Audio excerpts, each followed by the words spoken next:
What? 1, 2, 3, 1, 2, 3. Good evening, everyone. Can everyone settle down as we begin our second town hall meeting? Good evening. My name is Myron Jackson, Senator, Chairman of the Committee on Culture, Historic Preservation, and Aging. This evening is our second town hall meeting for Bill number 330226, establishing an official Madras design for the Virgin Islands. Just to recap the hearing last evening on St. Croix, we had a lively discussion on St. Croix, and joining us from St. Croix in the studio is Dr. Larsen and, yes, Ms. Brown? Yes, and Chalana Brown. And they're in the legislature on St. Croix. And this evening we invited several, some declined, and those that have accepted are Ms. Debbie Sun, designer of the actual pattern that we are proposing. And also joining us would be Mr. Joseph Bess, curator and Madras Reimagined. I don't know why I want to say that. Reimagined. So this is our second hearing. Our third hearing will be on St. John to be announced. We want to thank you all for coming. This is being televised and on Facebook. And as we are going to begin the process, the panelists will speak first. I'd like to also say good evening to my colleagues, members of committee and non-members. We have Senator Marvin Blyden, Majority Leader, Vice Chair of the Committee on Culture, Historic Preservation, and Aging, Senator Jovan E. James, Sr. from St. Croix, member of the committee, Mr. Athniel Bobby Thomas, non-committee member, Mr. Stedman Hodge. Please put his nameplate in there for me. I almost call him Degazan. So thank you, colleagues. And Senator Bemter is also a committee member. He was with us last night on St. Croix. So also was a committee member Alicia Bonds, Senator Alicia Bonds, joined us last evening.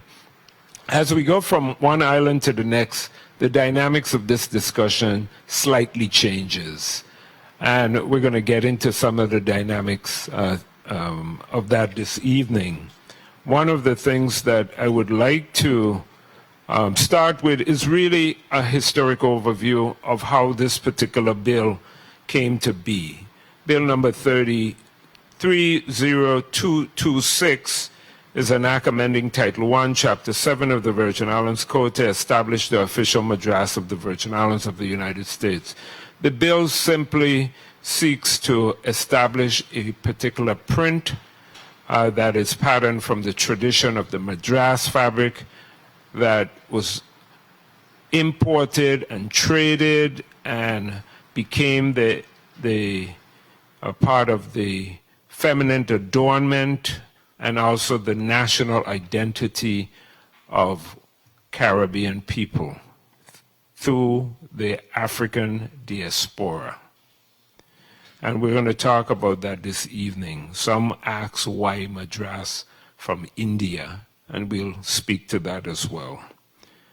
The bill outlines the colors that are going to be incorporated into the pattern, which if you see the flyer, and those of you that have a program, you'll see the proposed design on the program for this evening. Of course, this is not the truest of color, but it comes closest to give you some idea of the colors that were selected, all symbolic.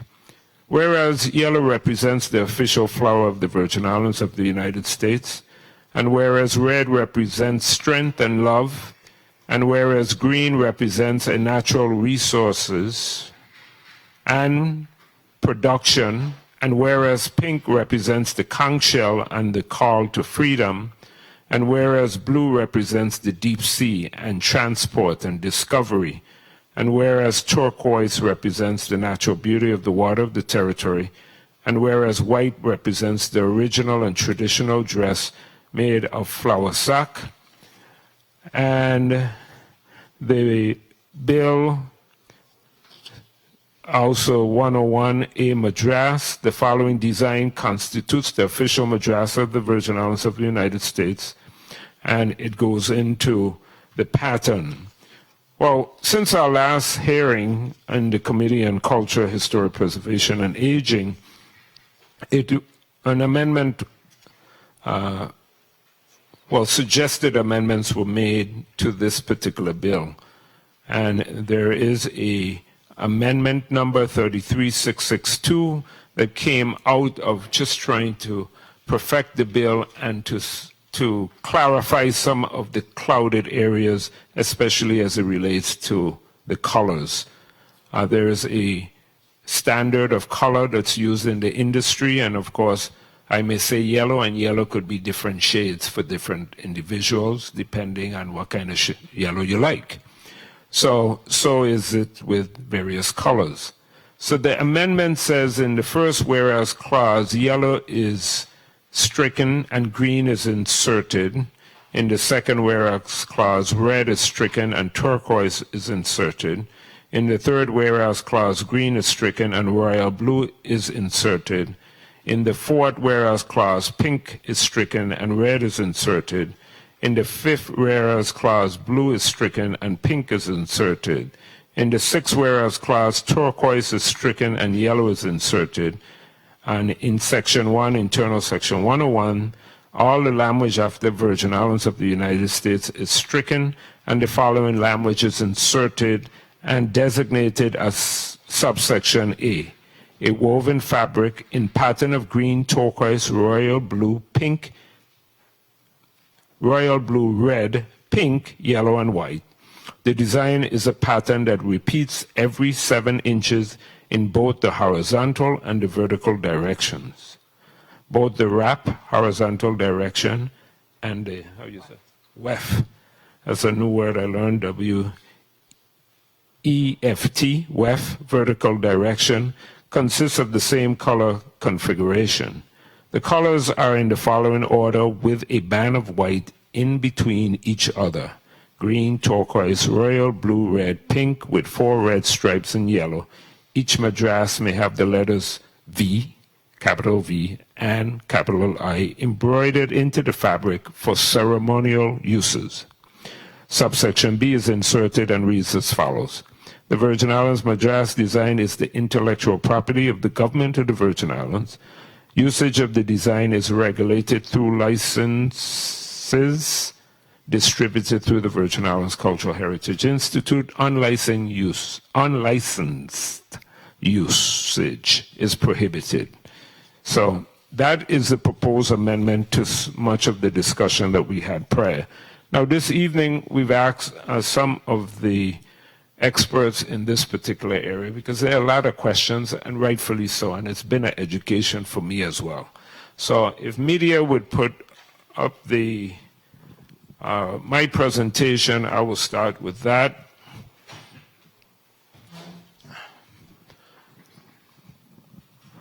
The bill number 320226, establishing an official Madras design for the U.S. Virgin Islands, has quite a history. The next slide, please. They want me to do it? Okay. This one. That one.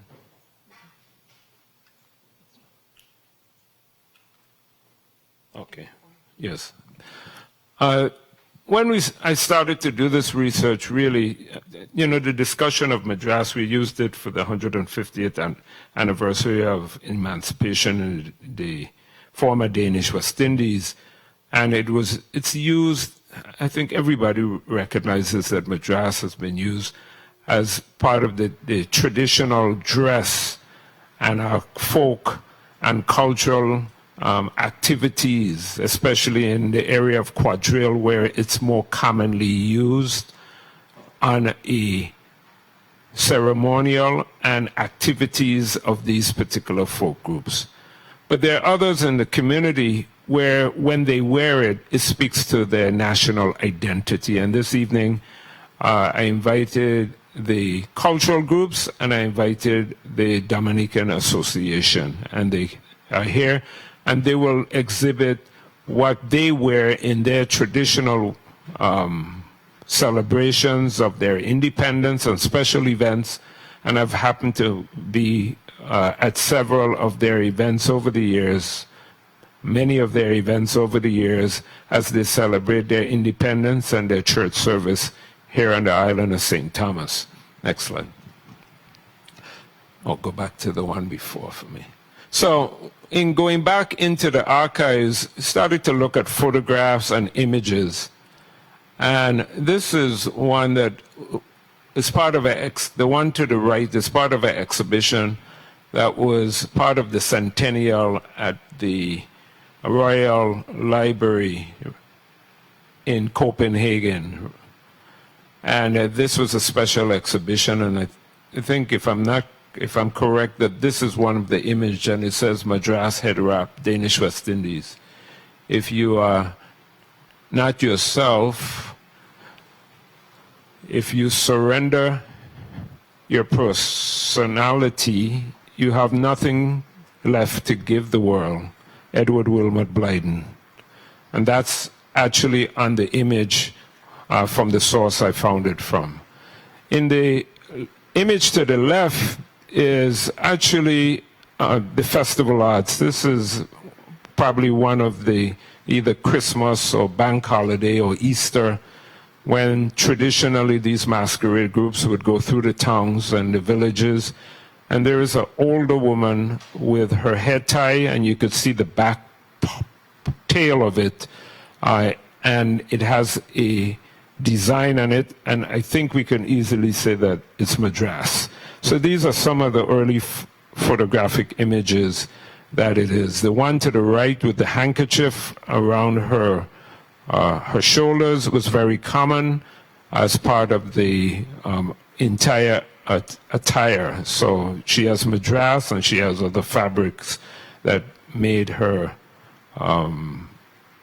outfit very important for this photograph. Next.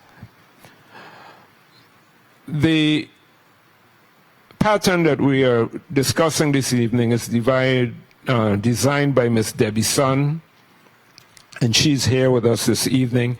And it really came about as a result of many facets of decades of moving this piece of legislation forward. In 1990, on the Mall of the Smithsonian in Washington, D.C., we had the opportunity to showcase Virgin Islands culture. And of course, the Madras was used as part of that, whether it was in dress or to dress the tables or for any aspects that we presented. And the discussion regarding this being incorporated into our traditional wear, and that we would pass some legislation that would adopt a Madras fabric, was discussed by the elders. Leona Brady Watson, we had Miss Delta Dorsch, Mrs. Dorothy Elsko, Mrs. Ruth Molinar. These were the elders, the tradition bearers at that time.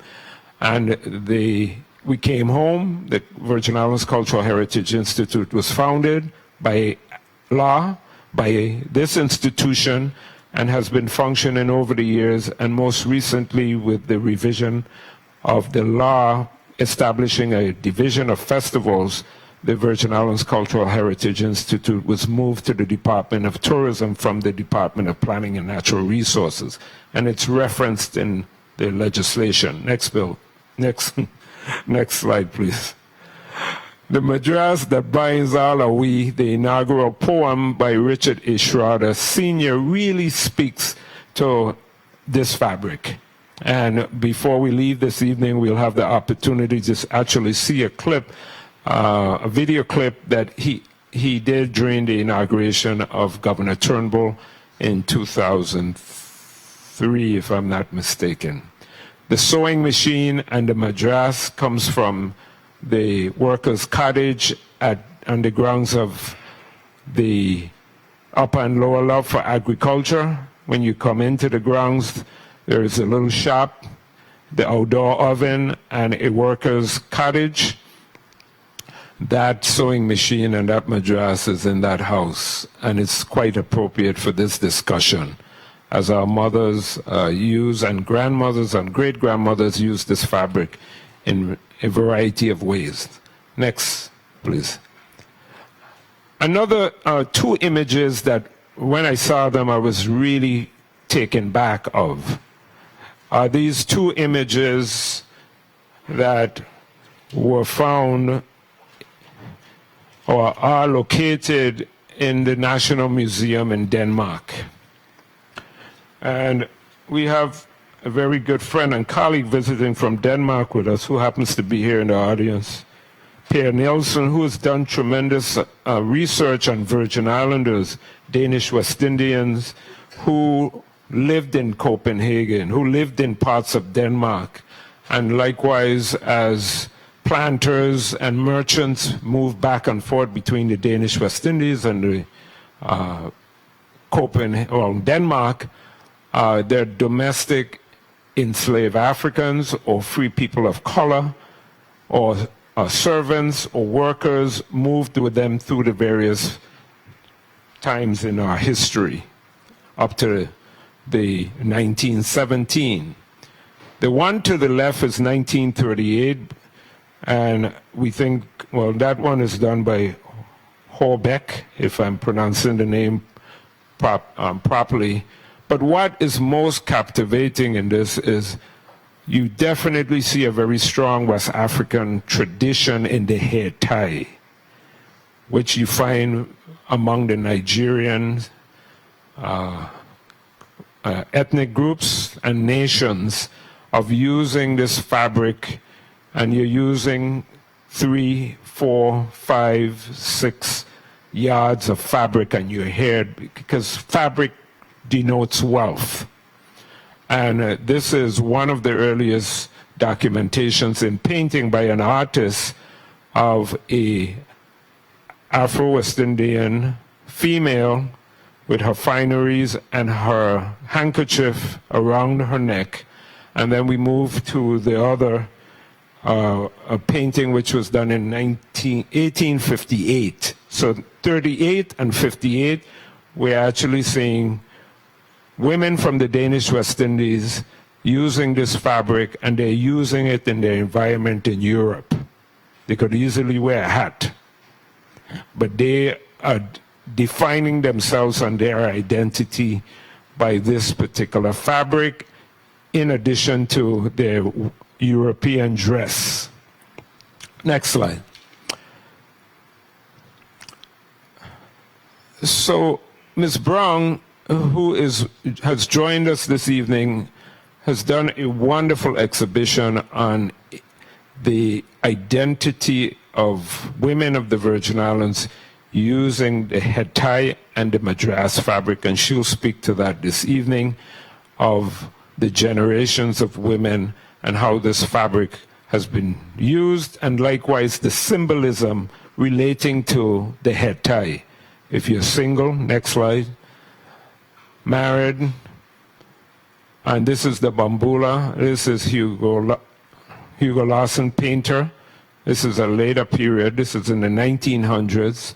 And this is the white linen, white cotton, whether it be flower bag, and it's make mention in why we selected the white and the symbolism in it, and that the head ties are also very distinctive in this painting by this particular artist in St. Thomas. Next slide, please.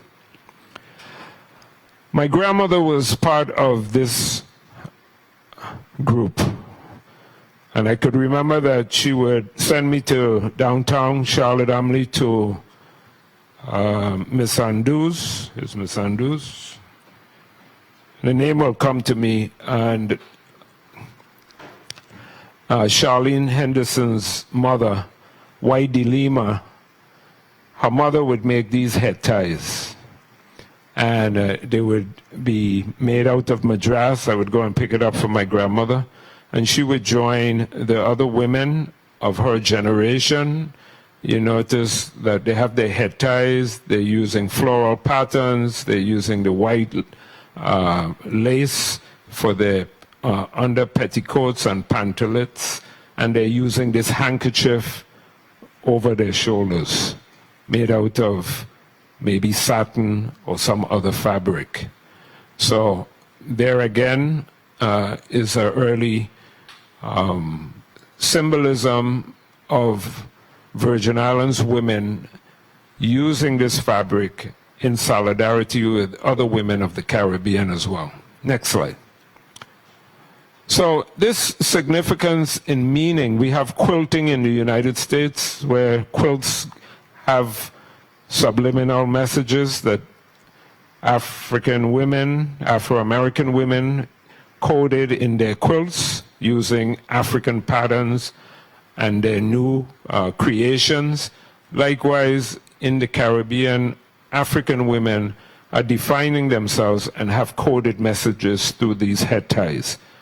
And the postcard is either from Guadeloupe, Martinique, or Dominica. And if you look at the top and you look at the photograph in the bottom, the one point up in the air is the female to the bottom. We have the painting from a Afro-Dane, and I use that word Afro-Dane to define. She comes from the Danish West Indies, and she is of African ancestry. From the Danish West Indies, and then you have the U.S. Virgin Islands 2017 or 2018. Next slide. So on my way back from St. Croix this morning, we passed this building. I had to stop and take these photographs because the tribute to Quail that's in the code now. That's part of the Virgin Islands code. It's law. We officially celebrate Quail Bay as our official music, and we officially celebrate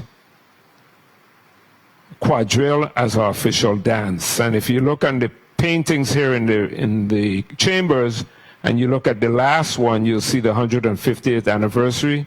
You'll see Mr. Bradley Christian and we think it's Mrs. Dorothy Elsko celebrating the quadrille, and then Stanley Jacobs is on the bottom with the flute. And that is the celebration of our music art form. And these murals on this particular building, as part of the revitalization efforts of abandoned buildings, uses this very effectively and celebrates the Quail Bay and the quadrille. And there again, the artist is depicting a Madras pattern of sorts on the skirts and the head tie. Next slide, please. So I'm really just struck with the beauty of this young lady who ran for Festival Queen in St. Croix, and the use of this fabric. And this is what our millennials are now defining themselves in our society. The hat, the flair, the femininity, just, I'm queen. Even if she doesn't carry the title, you can't say she is not a queen. And that likewise through our festival arts through the Caribbean, you would find the traditional wear by some traditional cultural group, even though bathing suits and feathers are in the background, that these traditions still continue. Next slide, please. Next. So it's woven throughout the cultural expressions of our islands. And through our festival arts, it's mostly celebrated. Next. Our traditional dance and the flair that it provides and the color, and we'll speak a little about that because we tend to like the brighter colors and the broader patterns. Next. And this was last Sunday at the Memorial Moravian Church, for Cultural Day of the various nations and cultures. And this is Miss Naomi Monsanto in traditional wear with her distinctive head tie and her distinctive Madras dress on the shoulders with the lace, and this she wore last Sunday. Next. So over the decades, this fabric has been used to identify us around the globe, whether it be Miss Universe, Queen pageants, through Quadrille and Quail Bay presentations, official events, state visits and the like. You find this fabric woven as part of the Virgin Islands and Caribbean identity. Next, please. And this is the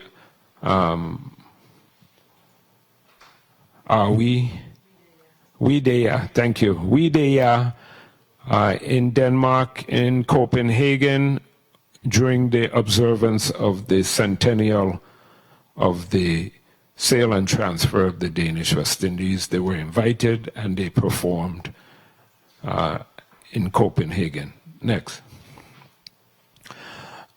This is also how the fabric is used. It's accessory. I stopped at one of the booths on the agricultural fair just a few weeks ago. And between peppermint and sugar cake and fudge candy, you can see the Madras in a vinyl pattern. Then we have the traditional masqueraders, and if you look carefully, you'll see scraps of Madras woven into the masqueraders' outfits. Some use ribbon, some use various fabric, but there's a deliberate attempt here of using the scraps from whatever material they were able to use and to resource. Next. And then I'm always really struck with the Hansen family at the agricultural fair with their various patterns, and they come in traditional wear. And this speaks to national pride. They do not come to the fair without in traditional wear, and they're using the Madras likewise and the head ties. Next. This is the festival, and you have the St. Thomas group and St. Croix group using this fabric. Next. And In Search of Identity was a project we launched from here at the legislature and with preservationists in Denmark for the eve of our centennial, but it really did not start as a centennial project. It became a centennial project, and is one to create a school for arts and culture, the old Jarvis School building, and a new museum and civic and cultural center at the foot of Government Hill, and then a school for architecture for a site on Hospital Street owned by the Department of Education, and we called the project In Search of Identity, linked to and woven into this story. Next. So I put these two slides up because when we speak about African fabric and the tradition of us weaving, we could not continue those traditions when we came. We were brought to these shores and we worked as enslaved Africans in the industry that demanded sugar, rum, tobacco, indigo, cotton, rice, and all the byproducts that became gross domestic products for Europe. However, what we did is this imported fabric that came out of India, the Indus Valley, that has quite a history that goes back to North Africa and ancient Egypt, that this Madras fabric became a trade and commodity going into Africa before the slave trade, used by Africans prior to the slave trade, and is used in the West Indies, the Caribbean, and likewise the evolution of textile in Africa. So the kente cloth has evolved to these patterns today, 21st century, in Kumasi, Ghana. Next. The Dominica Association, as I mentioned, every year they do a mass at the Catholic Church out in Tutu, and that's, what's the name of the church? Holy Family, thank you very much, Holy Family Church, and they usually invite a pastor, a priest from Dominica to give the homily, and here he is, and he is providing that in Madras, and the president, Mr. St. Luce, and a member of the association after the service. Next. And these are just images from the Caribbean, right down to the children, Guadeloupe, Martinique, St. Lucia, Dominica, and other islands also celebrate, even into Jamaica and other areas. Next. The Madras that binds all are we is what this is about. And this is a publication by Mr. Richard A. Schroeder that I mentioned earlier. And then we have Mr. Bradley Christian that produced the publication, The Official Dance of the U.S. Virgin Islands, and the Madras and the lace is woven into this image for this publication. Next. I think these are just two beautiful photographs of modernity and feminine adornment. And if you don't see the beauty in it, then poor you. But they are absolutely beautiful. And we'll speak a little about that. But this is how Virgin Islanders are expressing themselves around the world, locally, and of course in Paris, France. So the French don't have anything over us. Next. And likewise passing this on to our next generation. And as we impart these traditions to our young people, passing them on, it's just really beautiful to see them embrace their culture and have a better understanding from whence they came, and likewise passing it on to their children and their children's children. Next. So, the role of elders, passing on traditions, and that's how it's done. Passing on our traditions is only achieved by us sharing our traditions with our children and our society. And those of you that have a good sweet bread recipe, know how to make a good dumb bread and a johnny cake, know how to make a good callaloo, know how to make red grout, know how to weave and make baskets of our crafts and our industries and our intellectual properties, rights that, whether through furniture making and the like, and our creativity, I am really making an appeal to pass these traditions on. Do not die with them. Next. So, the Madras that bind all are we. Thank you very much.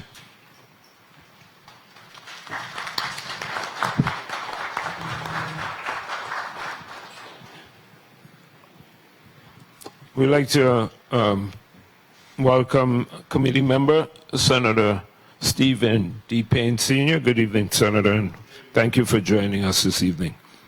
So at this time, I'll turn the mic over to Ms. Debbie Sun, designer, Debbie Sun Design Studios. Good evening. Good evening. Good evening, Honorable Senator Jackson, and to all the honorable senators who are here today. Thank you for being here. And good evening to all of you. Thank you for also being here. I do have a slideshow, if we can get that started. And I am Debbie Sun, Debbie Sun Design Studio, and I am the designer who created this print for the Madras. And I worked on this project in collaboration with the St. Croix Heritage Dancers. As a textile designer, and more importantly, as a Virgin Islander, it's very dear to my heart to be involved in such a momentous endeavor. And I just want to give you a little bit of my background before I delve into the design part of it. So I'm from St. Croix. I spent all of my childhood and most of my adult life thus far in St. Croix. Virgin Islands is home. It's in my heart. It's in my soul. The times that I moved off island was to pursue education. My background started off with architecture. I attended college at the University of California at Berkeley. I came back home and I received my master's in business administration from UVI. And after being home for many, many years, it was again time for me to expand my wings. So I decided to take a leap and I went to Barcelona, Spain, and that's where I decided I really want to pursue art and get inspired. And that experience evolved into textile design. And then I got to the point from that experience where I was ready to come back home, start a business. And it was about 5 years ago, just shy of 1 month, 5 years ago, that I started my textile design business, W Sun Design Studio. And what I do with my work is I use my original silk paintings and art to create patterns on fabric. Oh, and I actually have this. So since starting my business, I've done numerous custom projects featuring my fabric designs, including an installation in the lobby at the Caravel Hotel on St. Croix. And that's the fabric draped on the ceiling. And then I've also done some large lampshades at the Terrace Restaurant at the Buccaneer Hotel, also on St. Croix. Wall art for the casino. You'll see the starfish. Those are metal prints using my art. I did furnishings at the newly renovated Company House Hotel that used to be the Danish Manor, with new owners now. And then through the years, I've expanded my product line that started off with pillows, and now I'm doing silk scarves and leggings and hand fans, wall hangings, and more. So that just gives you a little bit of my background. And this leads me to how the Madras project came about. It was a serendipitous meeting at an art fair where I met Mr. Bradley Christian, which is wonderful to be able to see him there on the painting. And he's from the St. Croix Heritage Dancers. The Heritage Dancers are the longest standing cultural dance group in the Virgin Islands. Next year will be their 40th anniversary. So Bradley and Miss Mary Dema, who is part of the Christiansted Community Alliance, they were at a community event at Limprecht Park. And Bradley was mentioning that many other islands have their own official Madras, such as Antigua, Guadeloupe, Dominica, and St. Kitts and Nevis, and that they were discussing how wonderful it would be and important it would be for the Virgin Islands to have a Madras of their own. And I was vending right across from them. So being the textile designer, they called me over and they immediately brought me into the conversation, and that's how it started. And from that moment on, it's really been an incredible collaboration and a personal journey for me for the last, it's been quite a few years now, 3 to 5 years. The design itself, it embraces the elements of our Virgin Islands culture, history, and landscape that represents, it's being represented in colors. So the Madras design features very specific colors reflecting the Virgin Islands. And we'll start with the first one, turquoise. That's for the Caribbean Sea. That embodies our natural beauty and, of course, our gorgeous beaches. Then the next one is royal blue. And that, I skipped that one. Here we go. The deep blue sea. So the royal blue, it represents the deep seas that allowed for ease of transport and made the deep harbors of St. Thomas an attractive port, hence the importance of its contribution to commerce. And then there's the pink. That's the color of the conch shell, and that's a powerful symbol of our historical call to freedom. There's a nod to, the white is a nod to the original attire. It's a cultural attire that Virgin Islanders wore before the Madras. They used bleached flour sacks. And so we included that in the design as well. Then we have the yellow for the ginger Thomas, the national flower of the Virgin Islands. The green represents our natural resources and the vast fields of sugarcane. And the rich red represents love and strength. And red actually appears in all of the flags that have flown across the Virgin Islands. And red appears in many flags, and that's because it represents blood. So it really talks to the testament of strength and will and sacrifices as well. I also wanted to point out that within the red theme, you'll notice that there are 4 stripes. And so you'll see 3 of them. They're very close together, and they represent the Virgin Islands, each of the islands. The 4th one that you see there, that's celebrating the strength of our unity, binding us together as we band together in our pride and our hope. And that's the meaning of the Virgin Islands. And as we're speaking about Madras, and something that Senator Jackson just touched on as well, I want to take a moment to congratulate and celebrate this wonderful Madras movement that we've been seeing recently. We're witnessing something happening, especially among the youth. We're seeing Madras being incorporated into the carnival and festivals, the parade routes, artistic photo shoots, contemporary fashion, the arts and dance, and so many other creative ways. And we have movers and shakers like Chalana Brown, who's joining us today. She's going to be on Skype. And designs by Regal. In fact, when you see that photo on the top right corner, not only is it beautiful, fine art, but it's a wonderful incorporation of Madras in a very contemporary way. Crujan Foodie, you see her in the far right corner, and she's also modeling work by designed by Regal, and that's another photo that we saw earlier. And today we have Joseph Bess, and he's doing modern Madras. He'll be speaking more about this, but he is taking Madras into a very contemporary fashion. So I find this very exciting. Madras is being embraced and nurtured, and there's this rediscovery, a reinterpretation of a traditional fabric in bright new ways. And so this is our moment to contribute to the Virgin Islands culture and island pride that will last long into the future. It has been such an honor to work on this project that has been it has so much meaning. It has a meaning to me personally, and of course to the Virgin Islands, and it reflects our past, our present, our future, and hopefully this will become an integral part of our culture and pride with the support of this bill. Thank you. Thank you very much, Ms. Sun. And again, publicly, we just want to thank you for all of your creative talents and the energy and the time that you've spent dedicated to making this a reality. So we truly appreciate your contribution in this process. We'll move now to Dr. Larry Larsen, who is no stranger to the Virgin Islands. Dr. Larsen, of course, is a member of Standing in the 10 Sleepless Nights. He also was with us on the Washington Mall in 1990 and has over the years been a very strong supporter of the preservation and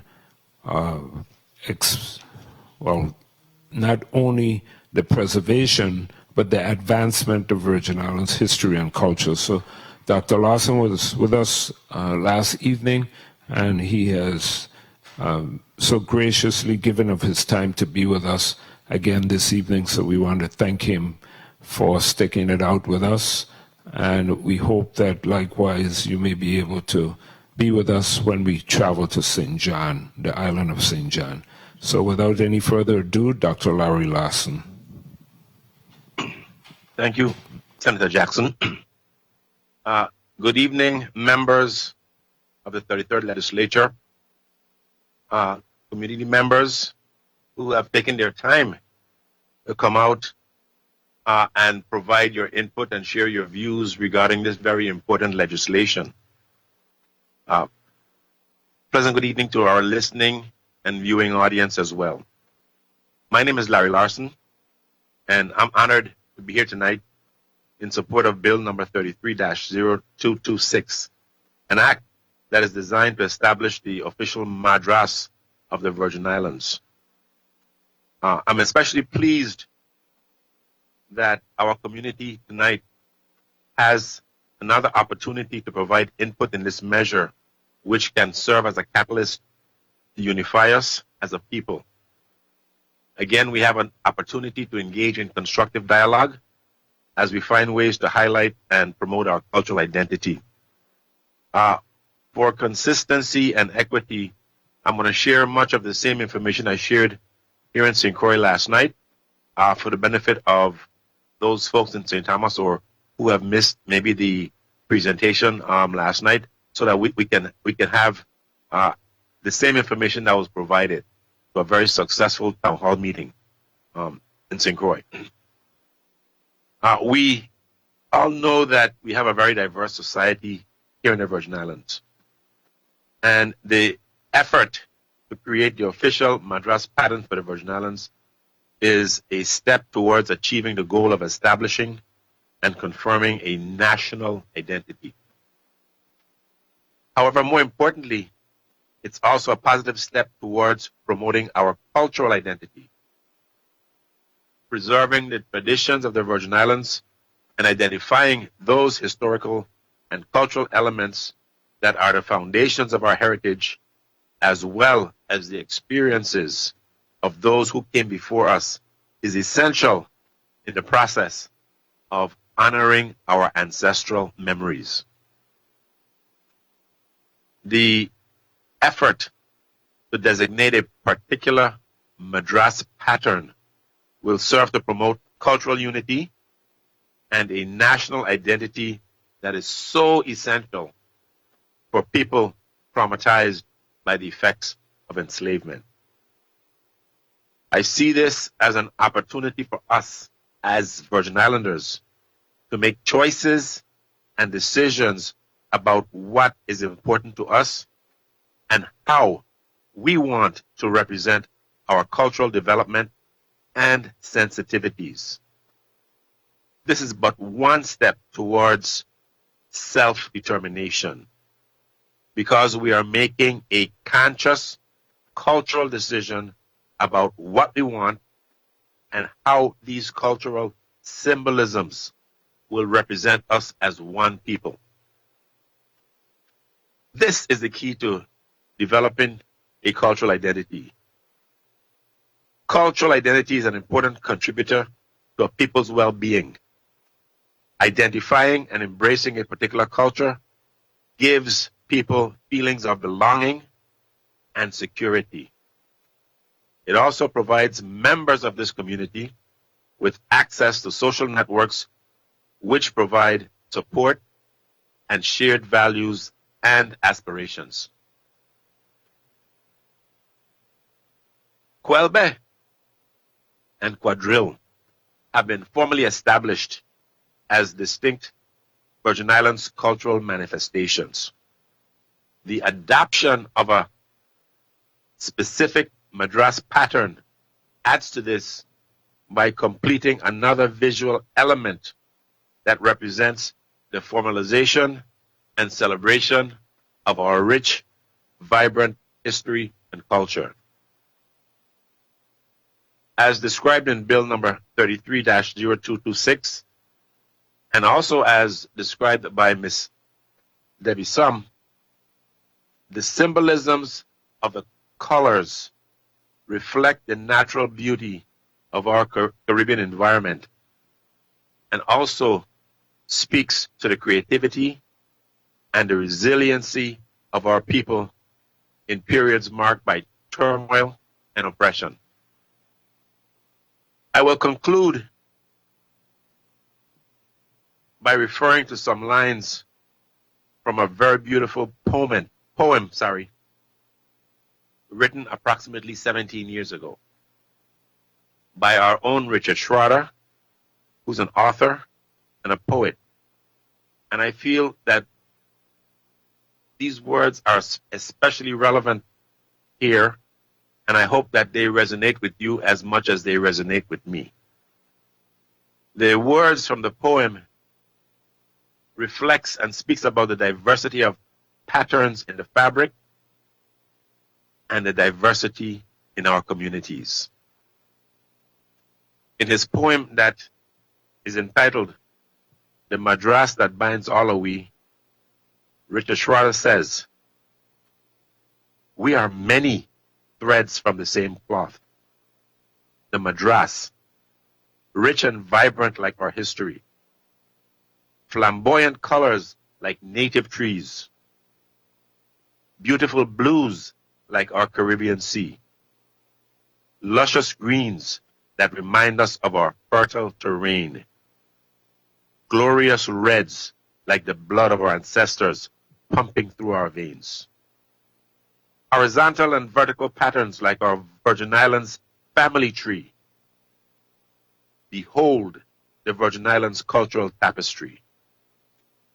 The Madras that ties you to me, the Madras that binds all are we. Thank you. Thank you very much, Dr. Larsen, for your historic perspective on the history and the importance of adopting this particular pattern as we foster national pride. Our next presenter would be Ms. Brown.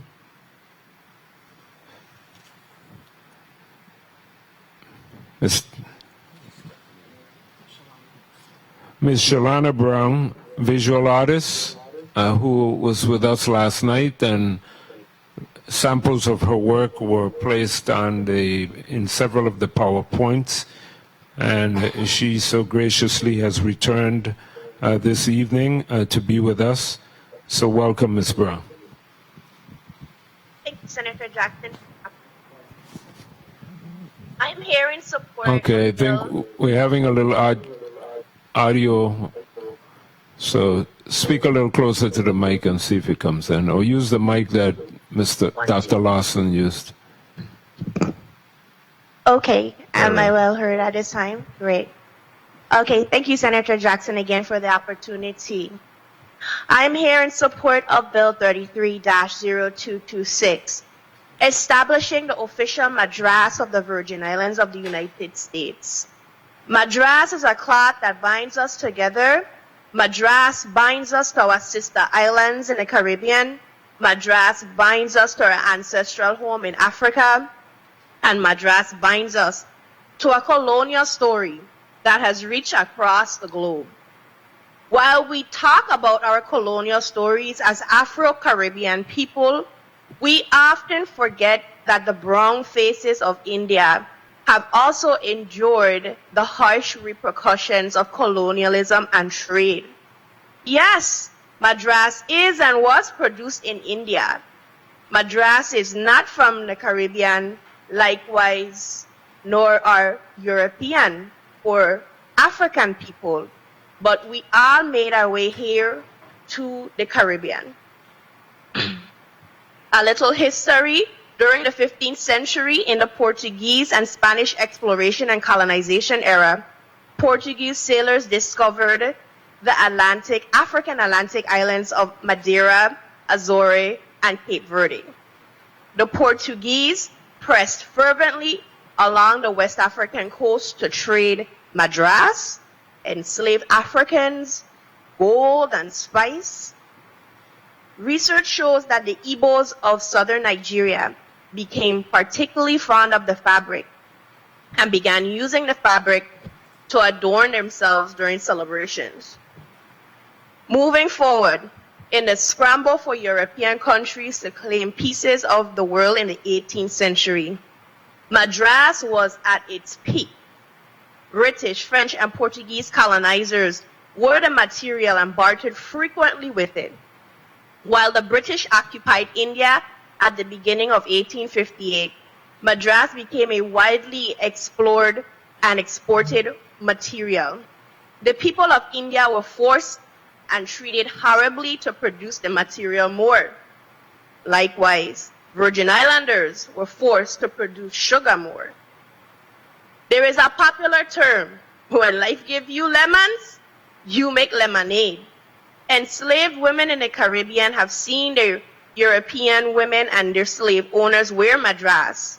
Unable to get their hands on their African cloth, our ancestors uniquely incorporated Eurocentric fashion and made what I call a mashup.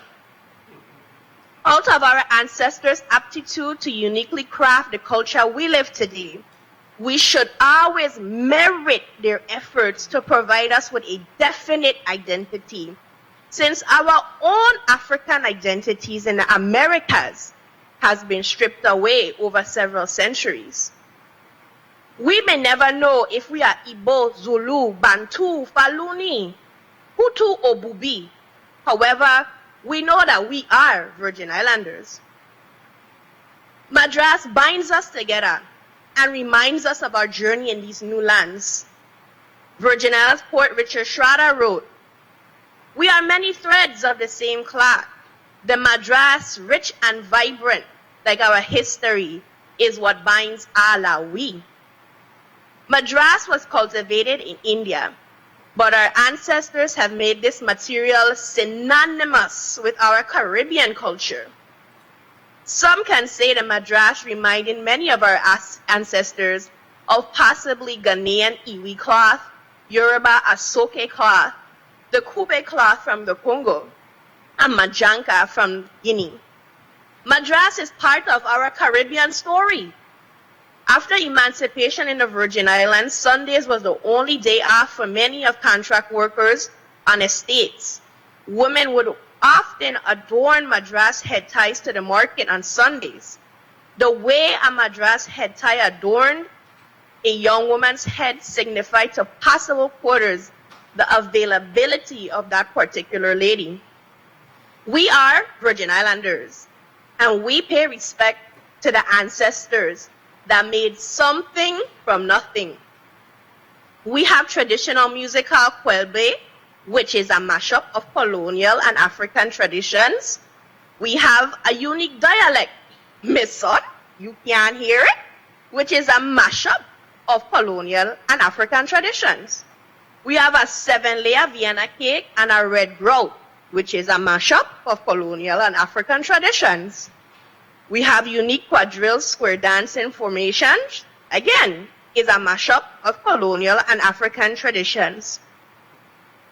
We have the 4 queens that fought for our freedom and have been documented in wearing Madras patterns during the 1878 fire burn.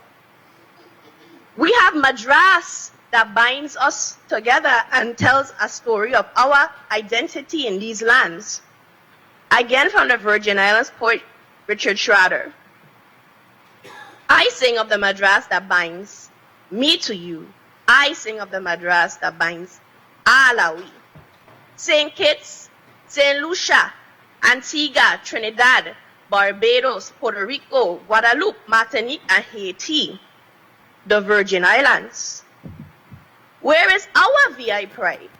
We must establish our own official Madras to tell the story of our we. As a visual artist from the Virgin Islands, I am very proud to be part of the resurgence, a movement pushing for Virgin Islanders to reclaim and live the identities our ancestors formed. We can never change the past, but we could honor who we have become. Thank you. I think there were some photos. Thank you very much, Ms. Brown. You want to go through your images? Yes, sir. Okay, so media, if you would please put up the PowerPoint from Ms. Brown. You may proceed. Yes, sir.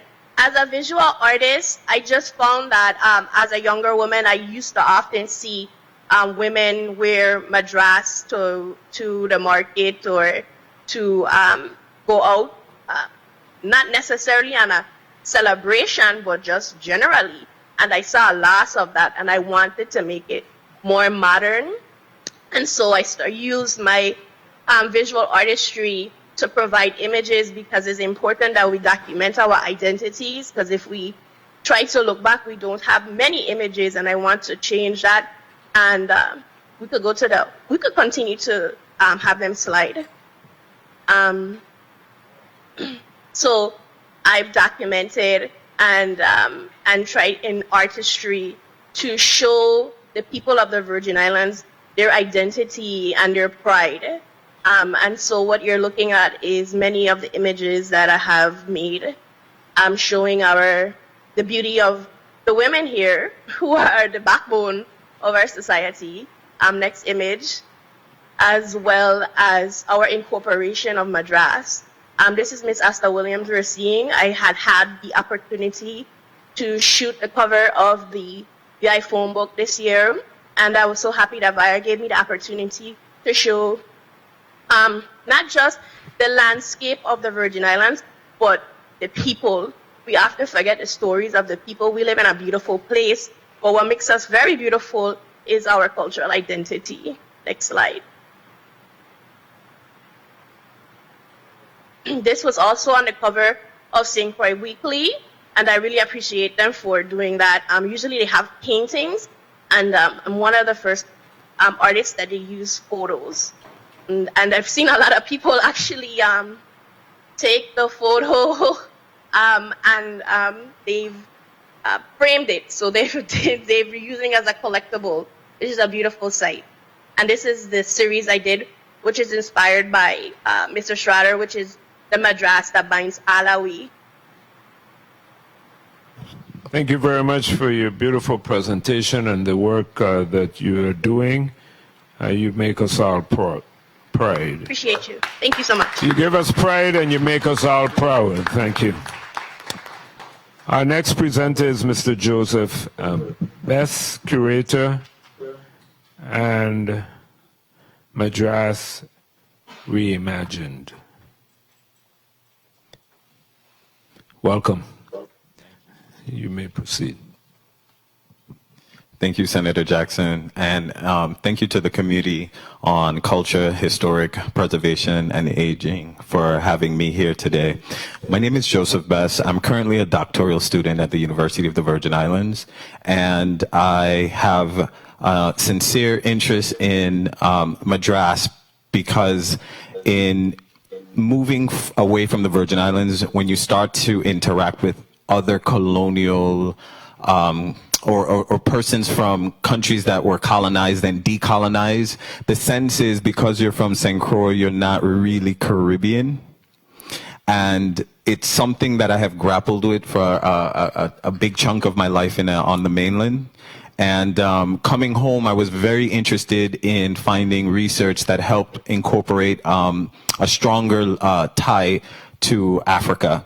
And so my presentation today, if you'll pull it up, the case for making Madras a national fabric for the U.S. Virgin Islands. Some important definitions to consider when talking about anything to do with looking at a country that was formerly colonized is looking at it through a critical lens. And that critical lens could be post-colonialism, which is simply a lens used to study literature or issues that came out of colonization. If you look at mimicry, it is what most people think we go through in slavery. We look at the colonial master or power, and we just copy what we see. And it may start like that, but it does not stay there. We move into assimilation. When we move into assimilation, we know we're a subordinate in a culture, and we know that we're being forced to change, whether that be through mind, body, and soul. And we're doing this change because it depends, our survival depends on it. So when we assimilate during colonization, it's to protect ourselves. But after we quote unquote assimilate to protect ourselves, we move into cultural authentication because now we need to authenticate what we've received from being in a dominant culture. And when we authenticate, we are going to transfer artifacts that may have been taken from the dominant culture, and we're going to make it more of ours. And so sometimes we tend to stay, if you look at the graph, we tend to stay in the colonial, and we forget that there's a pre-colonial and that there's a post-colonial. And so post-colonialism tries to go through each.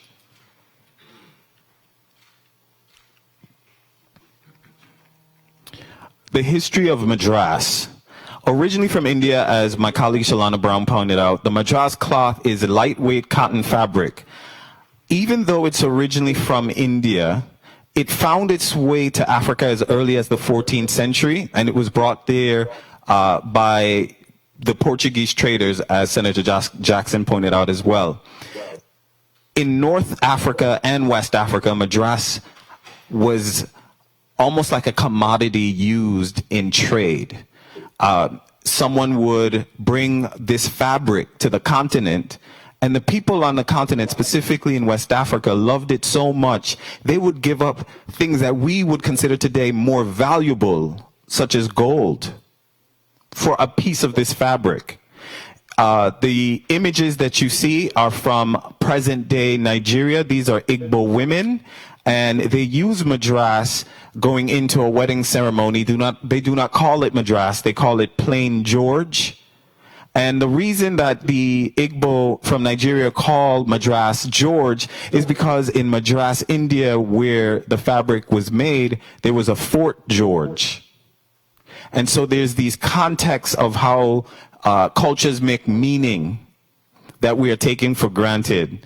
By the 17th century, the cloth had become so valuable to traders that more Western traders were going in with the fabric as a lure during the process of colonization.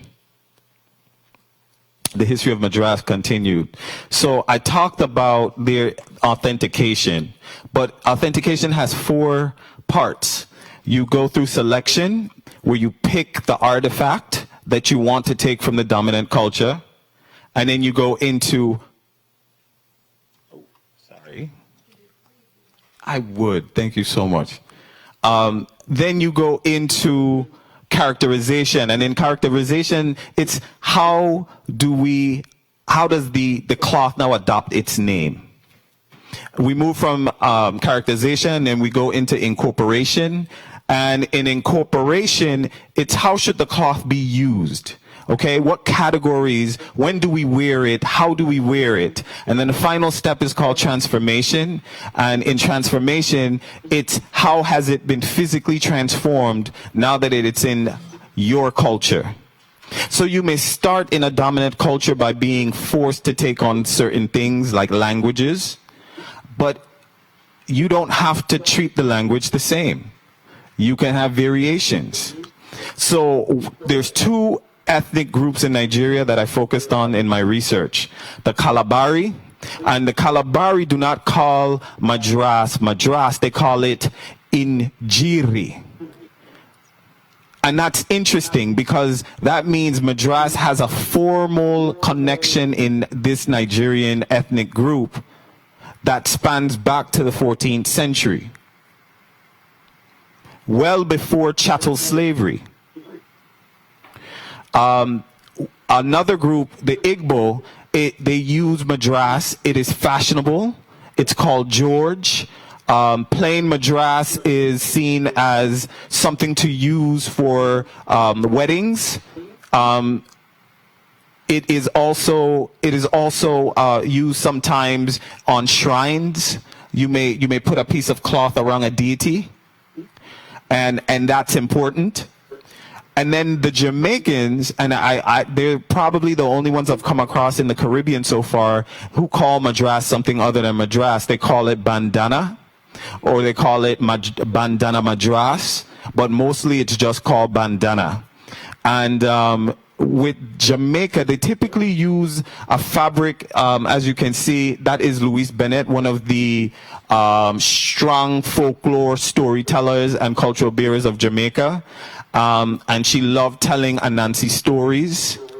And she's wearing what most Jamaicans wear when they wear Madras, which is the red, black, and yellow with the thinner lines. Below her is a handkerchief from Nigeria, from an Igbo family, and they love the smaller lines as well. And they may add their seal on a handkerchief, and in adding the seal to the handkerchief, they've begun to authenticate it. There's a link in this presentation. I'm not sure if you're able to pull it up really quick. If you can, great. If you can't, it's okay.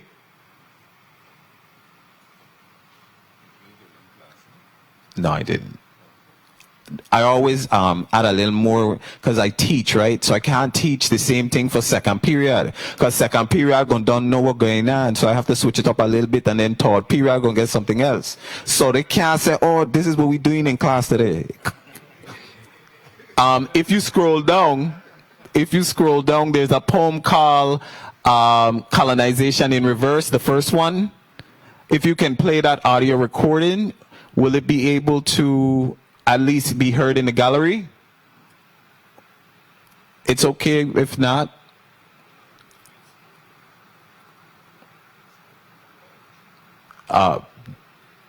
As long as we can hear it. I feel like my heart going burst. Jamaica people colonizing England in reverse. By the hundred, by the thousand, from country and from town, by the shipload, by the plane load, Jamaica is England bound. Them are pour out of Jamaica. Everybody's future plan is to take a big time job and settle in the motherland. Hey, what a island, what a people. Man and woman, old and young, just a pack up bag and baggage and turn history upside down. Some people don't like travel, but for sure them loyalty. Them all did open up cheap fare to England agency. And week by week, them shipping off them countrymen like fire. They immigrate and populate the seat of the empire. Wanna see how life is funny? You see the turnabout. Jamaica live for back spread out of English people mouth. What a devilment of England. Them face war. Them brave the worst. But I wonder how them guys stand colonizing in reverse. Thank you. And so that poem I learned a while ago in my undergraduate studies, and what she's saying is exactly what I'm trying to explain, is that colonization happens in reverse as well. We do get a chance to go back to the focal superpower, the dominant power, and we get to impress what we want there. Because now we have access to that power.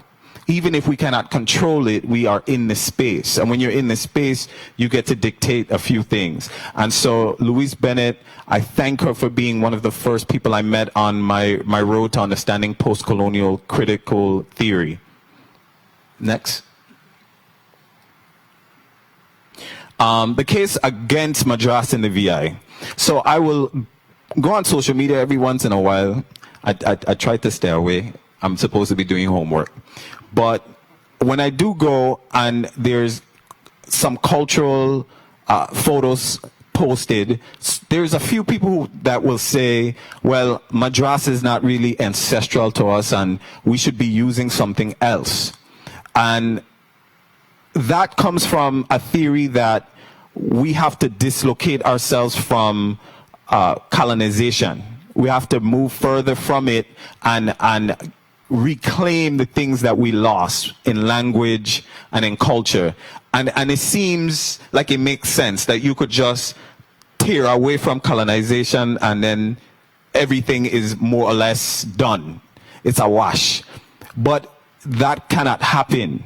Once you are in a position where you are forced to take on a culture for that long, it is impressed on you in a way that you cannot remove it.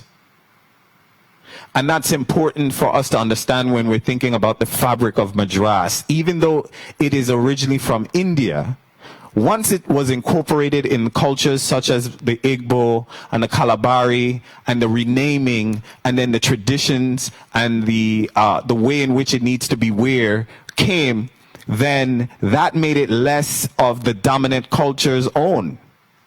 It has now become the culture of the ancestors that we are honoring by creating a Madras print of our own. And so the debate between pre-colonial cultural recuperation theories that suggest that post-colonial syncretism is somewhat too harsh on our African cultures, you know what I say to that? We need to add research and a critical lens to it. And when you add research and a critical lens to it, we understand that we are able to retain cultural aspects from pre-colonial Africa, but a lot of it has been changed, and we need to embrace all of it. What we can sort of go back and get, and what we cannot go back and get. All right, so the case for Madras in the VI, this is the case we are making for the Madras in the VI. It's become a symbol of cultural pride. Although adopted from India through trade, it has remained in the African diaspora for its versatility and ability to be worn in hotter climates. Many Caribbean islands use Madras as their cultural fabric, and while some have not adopted official patterns, they still collectively use certain patterns or color schemes that work better for them. If Madras is seen through a post-colonial lens with critical theory, we will see it does not extol the virtues of the colonizer.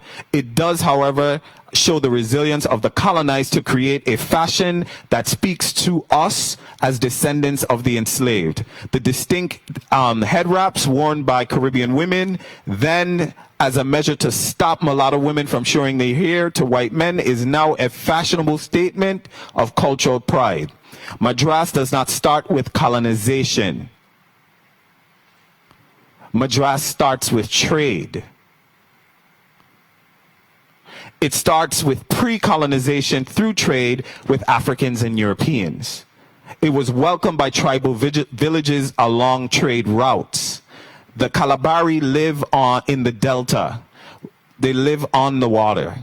That's why they have so much of it in their culture. If you do the critical research, then it will make more sense. So during March, for Virgin Islands History Month, the Caribbean Museum Center for the Arts will be putting on an exhibit, and I'll be curating it, and it's called Madras Reimagined, where we take photography of Madras pieces made by designers, local designers, and we photograph it artistically, and that becomes what we have in the museum hanging in our gallery. And we will have a fashion show to actually show all the garments created by the designers. We have 8 designers from St. Croix participating in Madras Reimagined. If you are on the island of St. Croix, the fashion show is on March 7th. There will be a symposium with all of the designers on March 6th. It is at the Caribbean Museum Center for the Arts. You can look on their Facebook, and there's also, I think, a few posters going through social media.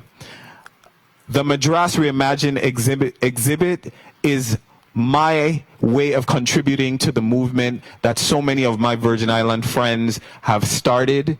I want to say notably, for me, Designs by Regal and Chalana Brown have helped inspired me to get into the research behind Madras. And I'm so happy that in St. Croix we have this little renaissance going on. And I would love to hear more about it in St. Thomas. I would love to meet the designers from St. Thomas playing with Madras. Please get my information. Please reach out. It's not too late if you need to be a part of the fashion show. The British brought this cloth through trade to the Delta. We know that the Igbo and the Kalabari use it. We know that it means something in African culture still to this day. So we cannot deny what it could possibly mean for us as Virgin Islanders. The opportunity to give us a piece of cultural identity that is not there. We need a national identity that binds us together. And we can do that through adopting the measures laid out in this bill. And I want to thank Senator Jackson for really pushing this bill, and he's seeking support, and he needs it, and we hope that you hear his plea and that you pass the measure. Thank you. Thank you very much, Mr. Bess. I'm always fascinated with your presentation in providing us a historical narrative of the fabric on the continent of Africa. And I have to say to you that those of us that are now doing our DNA and are just pleasantly surprised of the number of us that come up with the Benin DNA match and the Yoruba DNA match speaks volumes because, of course, the Danish transatlantic slave trade, we just assume that Ghana was the source of enslaved Africans in terms of ethnic group into the Danish West Indies. So we are getting new discoveries as it relates to In Search of Identity every day. 46%, and I am 85. So thank you very much for your presentations. At this time, I am going to ask a representative from the Dominica Association if they would please introduce the presenters, and I'm going to ask media. So this is the fashion show. We invited various cultural entities to wear their traditional dress, and the association graciously accepted to do so, and they're here. I see a member of the... Okay, very well. So, Mr. St. Louis, you want to introduce, or one of the ladies are going to speak to the patterns and the dress that is being presented. And I want to thank Mr. St. Louis because during our collaborative efforts with the St. Thomas Heritage Dancers and the Mungo Niles Dancers, we've done some cross-cultural programming, and we've also worked with folk dancers from Denmark who are visited and interested in the dance and dances of the Virgin Islands, as well as those that are represented here in the Virgin Islands from other islands. And they have always participated, and we're happy to see them here this evening. So who's the spokesperson this evening? You will? You can go to the podium, and then you will call up the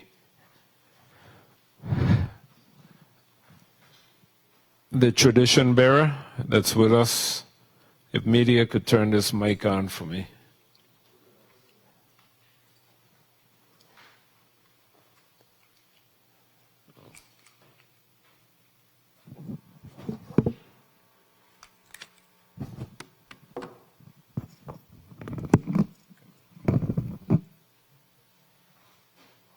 And media, if you could prepare the music for this segment, I'd appreciate it.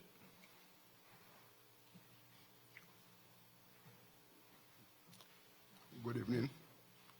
Okay. My name is Vincent St. Louis. Okay, sorry.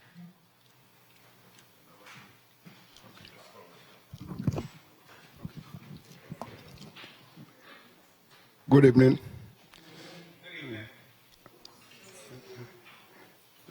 Senator Jackson and all our senators present here this evening. My name is Vincent St. Louis. I am part of the Dominica Association of St. Thomas, and we are here tonight just to make a short presentation of what Madras really means to us as Dominicans. First of all, I would like to have the ladies come up one by one so that we can see what they are presenting this evening.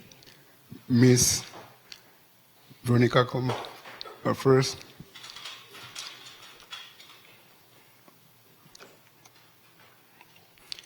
Yes, she's wearing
you could give us different tunes, huh?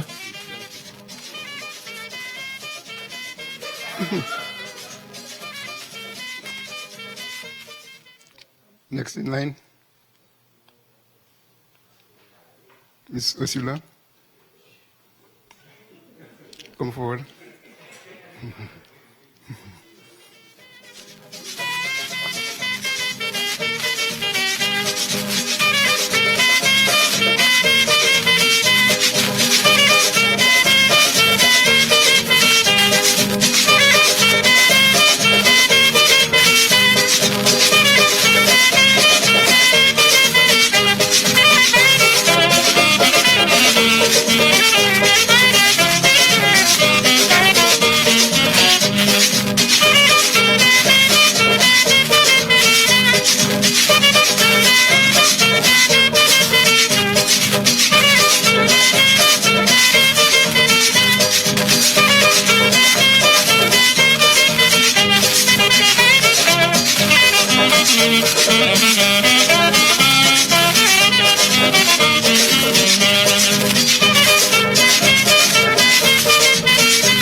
Miss B. Miss B. Hello. Miss B.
Thank you very much. Let's give the Dominica Association of St. Thomas Incorporated a hand. And thank you very much, Mr. St. Luce. And we had Ms. Lando, Ms. Greenaway, Ms. Henry, and Ms. I think Prosper. Thank you very much for your presentations this evening. During Cultural Night, I have seen them perform likewise on the stage. And we really appreciate your willingness to participate this evening. And as we prepare ourselves to open the floor, there is a mic here. And any of you have any questions for the panelists or any thoughts on the proposed legislation, you have the opportunity to do it at this time. We'll open our floor, and then I'll turn to my colleagues. Because this is your town meeting. Is anyone has any questions, any comments that they would like to do so at this time? Anyone?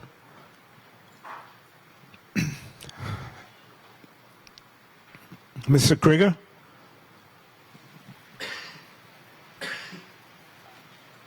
Please come forward.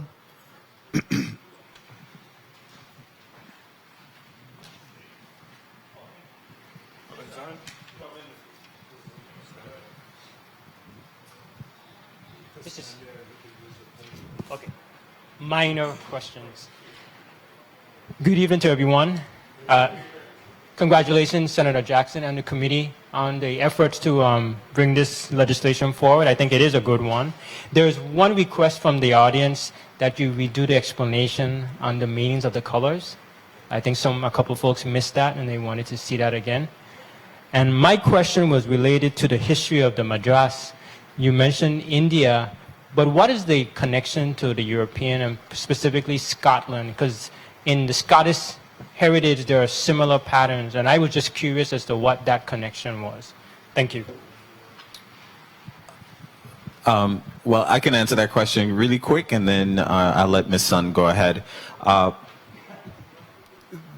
The plaid that you see from Scotland may look very Madras, but what distinguishes Madras is that that pattern is on both sides.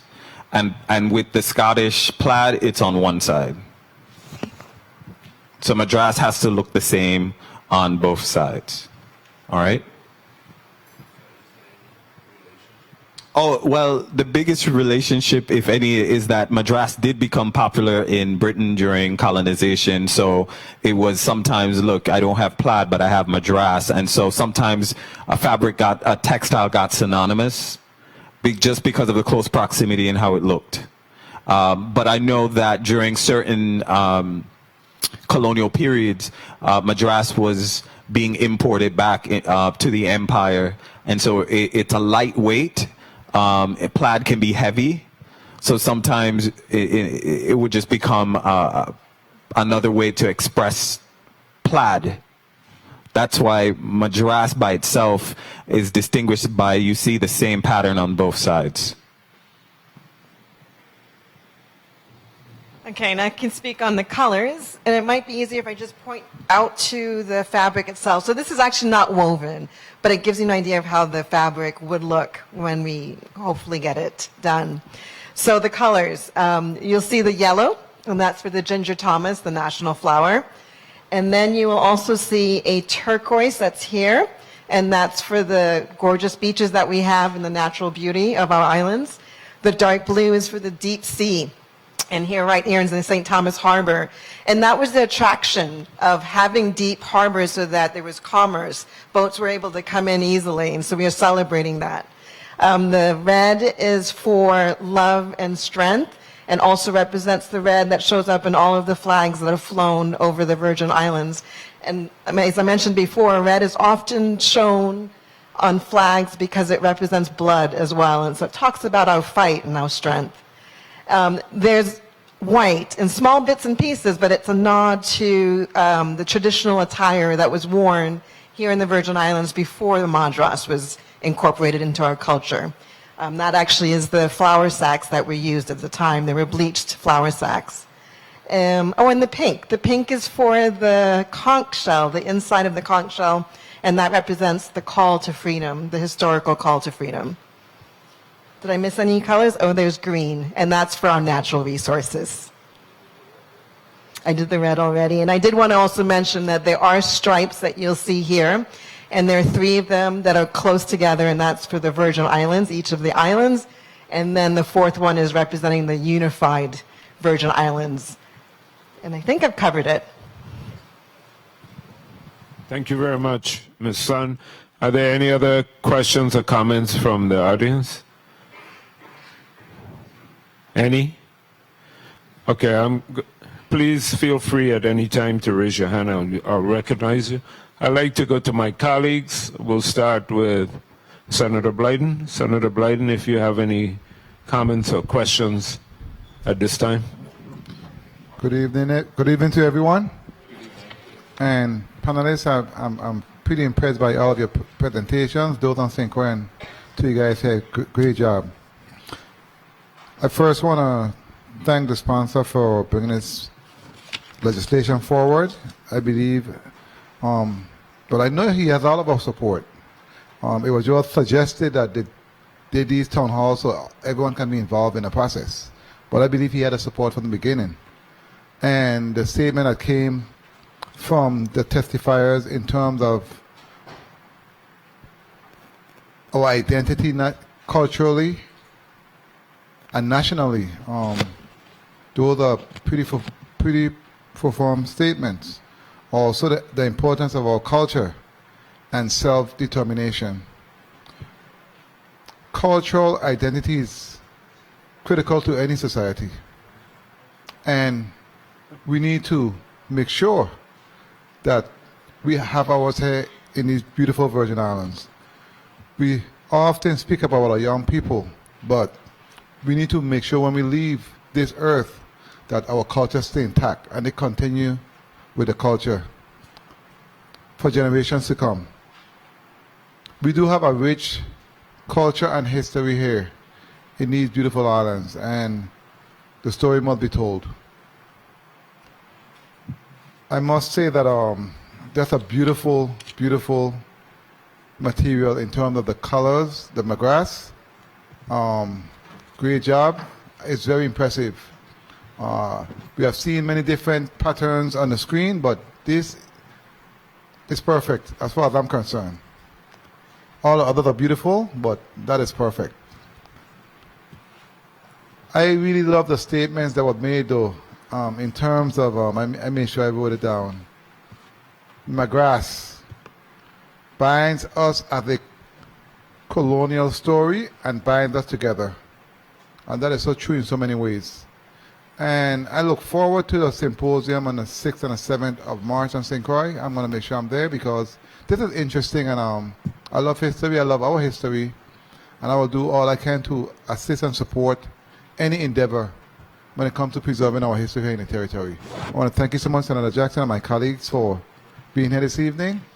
And I want to thank everyone that made it and take the time out of their busy schedule to be here, because it shows that they want to be part of this historical, as far as I'm concerned, piece of legislation and preserving our culture and our history. Thank you so much, Senator Jackson. Thank you very much, Senator Blyden, for also joining us this evening. At this time, I'd like to recognize Senator Athniel Bobby Thomas, a committee member. Good evening, Senator, and thank you for your presence this evening. Good evening to everyone, and thank you, Senator Jackson, and good evening to all here.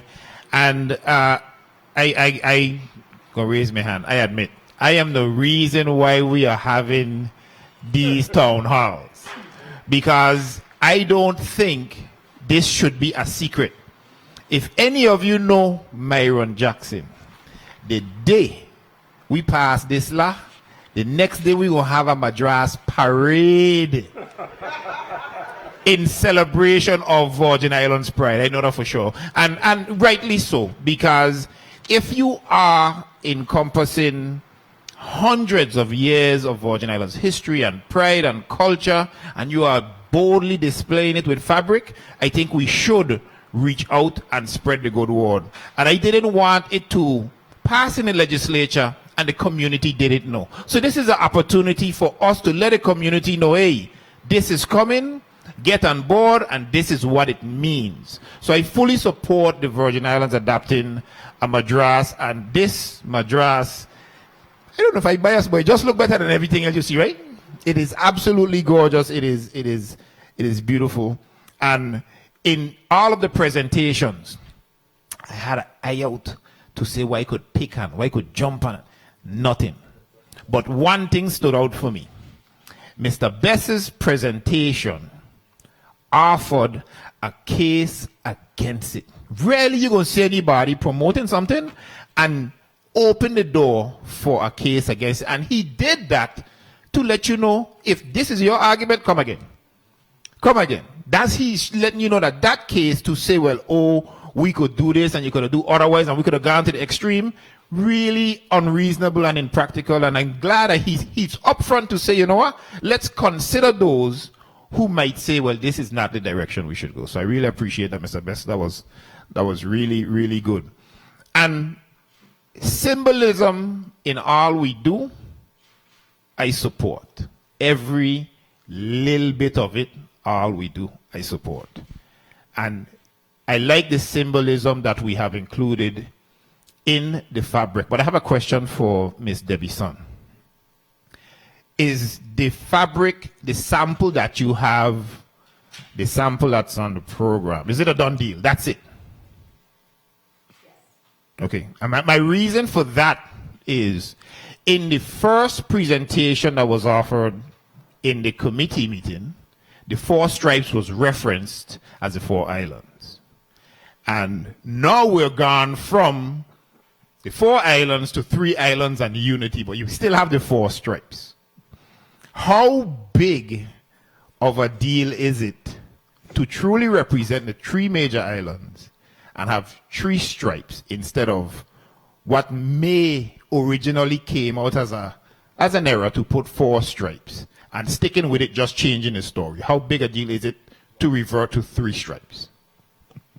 You know, it could possibly work, but I think, I'm not sure if this is working. You have to speak directly in it. Yeah. Okay. So we did actually misspeak on that. And so I think really the 4 stripes does speak to what we really wanted to represent. And the fact that the 3 stripes are so close together, those are the Virgin Islands. And then the 4th stripe being a separate part, I think is really important to emphasize that we are one. And so that's the story that really needs to be told, versus the original part that was misspoke. Okay, stick to that. I ain't buying it though. Stick to that one. Okay. The effort for the Madras, I hope, is just the smallest step that we're taking to truly express national pride. And I'm going to say this, because if we are serious about national pride, no statement ever could be stronger than a flag by the people. Yes, I understand we have a flag, and we've had this flag for quite some time, and however it was given to us, I think what the charge is by the United Nations and the move away from colonialism is an expression of the people and self-determination. A flag would do that. These colors says what's important to us about us. Our next step should be getting towards a flag that truly represents us and has those elements where we could proudly say, oh yes, this is from the people, not something that was placed upon us. And in the same way we are going to market this Madras and the design and all of the branding, when you do a flag, it's global. Everything is going to have to be addressed. Every country will be notified, and that's the best level. But like I say, I am going to have some awesome ties made from this pattern. I might have a vest. You rock that with your black suit, that's going to look sick, you know what I mean? I already envision it, you know, so I am fully in support of it. And congratulations to Ms. Son and Senator Jackson and this excellent effort. Thank you very much, Senator Jackson. Thank you very much. And us working together as a committee, it was brought up in the committee about having the town meeting and engagement. And this is the second of 3 town meetings where we're engaging the community. I also want to recognize the chairman of the Virgin Islands Council on the Arts. Last evening, I gave accolades to the council for supporting the efforts in assisting with funding to get the process moving, and we really appreciate it. And Mr. Carrillo is here this evening representing the Virgin Islands Council on the Arts. So please give our thanks to the board members and to your staff for their assistance in the development of this pattern. At this time, I'd like to recognize Senator Stedman Hatch Jr. Senator. Yeah, thank you, Senator Jackson, committee chair. As a non-committee member, I'm just glad that I'm here. I gave the good senator my commitment that I'll be here tonight, so here I am. Want to say thanks to the testifiers, thanks to the Dominican Association, everyone else in attendance that's here participating. Initially, during the initial hearing on the bill, I did share my concerns. Initially, I did cite the fact that on transfer day, there was no Madras. But I'm really glad that tonight is also, you're emphasizing, a mere fact, what the white also signifies and what it represents. Okay? And that white, I forgot the term you actually referred to it as when you showed it in your depiction, Ms. Sun. I'm definitely in support of it. In reference, we do have 4 islands in the territory, but it's up for debate in reference to the 4 stripes, and that's my only concern as well. Other than that, I'm wholeheartedly in support. The question, and I'm going to keep it short, the question is, is some of the material going to be in pinpoint cotton and also wrinkle-free after you wash it? Okay. Yeah, but, okay, very good. So you're gonna have your hands full here in the territory because the competition gonna be on with a lot of local organizations and who's going to be looking the best. Yeah, I think, and they have to be very well prepared for the parade. Okay, but thank you very much for bringing this bill before us, Senator Jackson, and thanks to everyone that's here tonight. Thank you very much, and Senator, for participating and making that commitment to be engaged with the community this evening on this particular measure. We truly appreciate your presence. And then we have committee member Senator Stephen D. Payne Sr. Good evening, Senator. Good evening, Senator Jackson, sir. For Senator, I have to lean forward for Senator Blyden's microphone. Amen for the tall guys. Quick question, Senator Jackson, or to the panelists. I noticed on St. Croix, from Christiansted to Thirty-Third, wherever you go, you always see Madras. I hardly see it on St. John, I hardly see it on St. Thomas. What's the reason for that?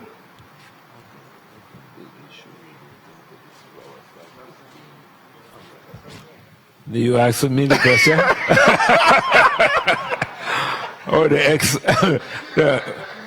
you say everywhere you go, you see Madras. What's the reason for that? I say, okay, if you're on St. Croix from Christiansted to Thirty-Third, wherever you go, you see Madras.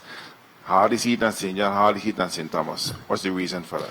Okay, and it's a very good question the Senator asks, and it's a question that I've asked myself in the process, and the dynamics between each island is different.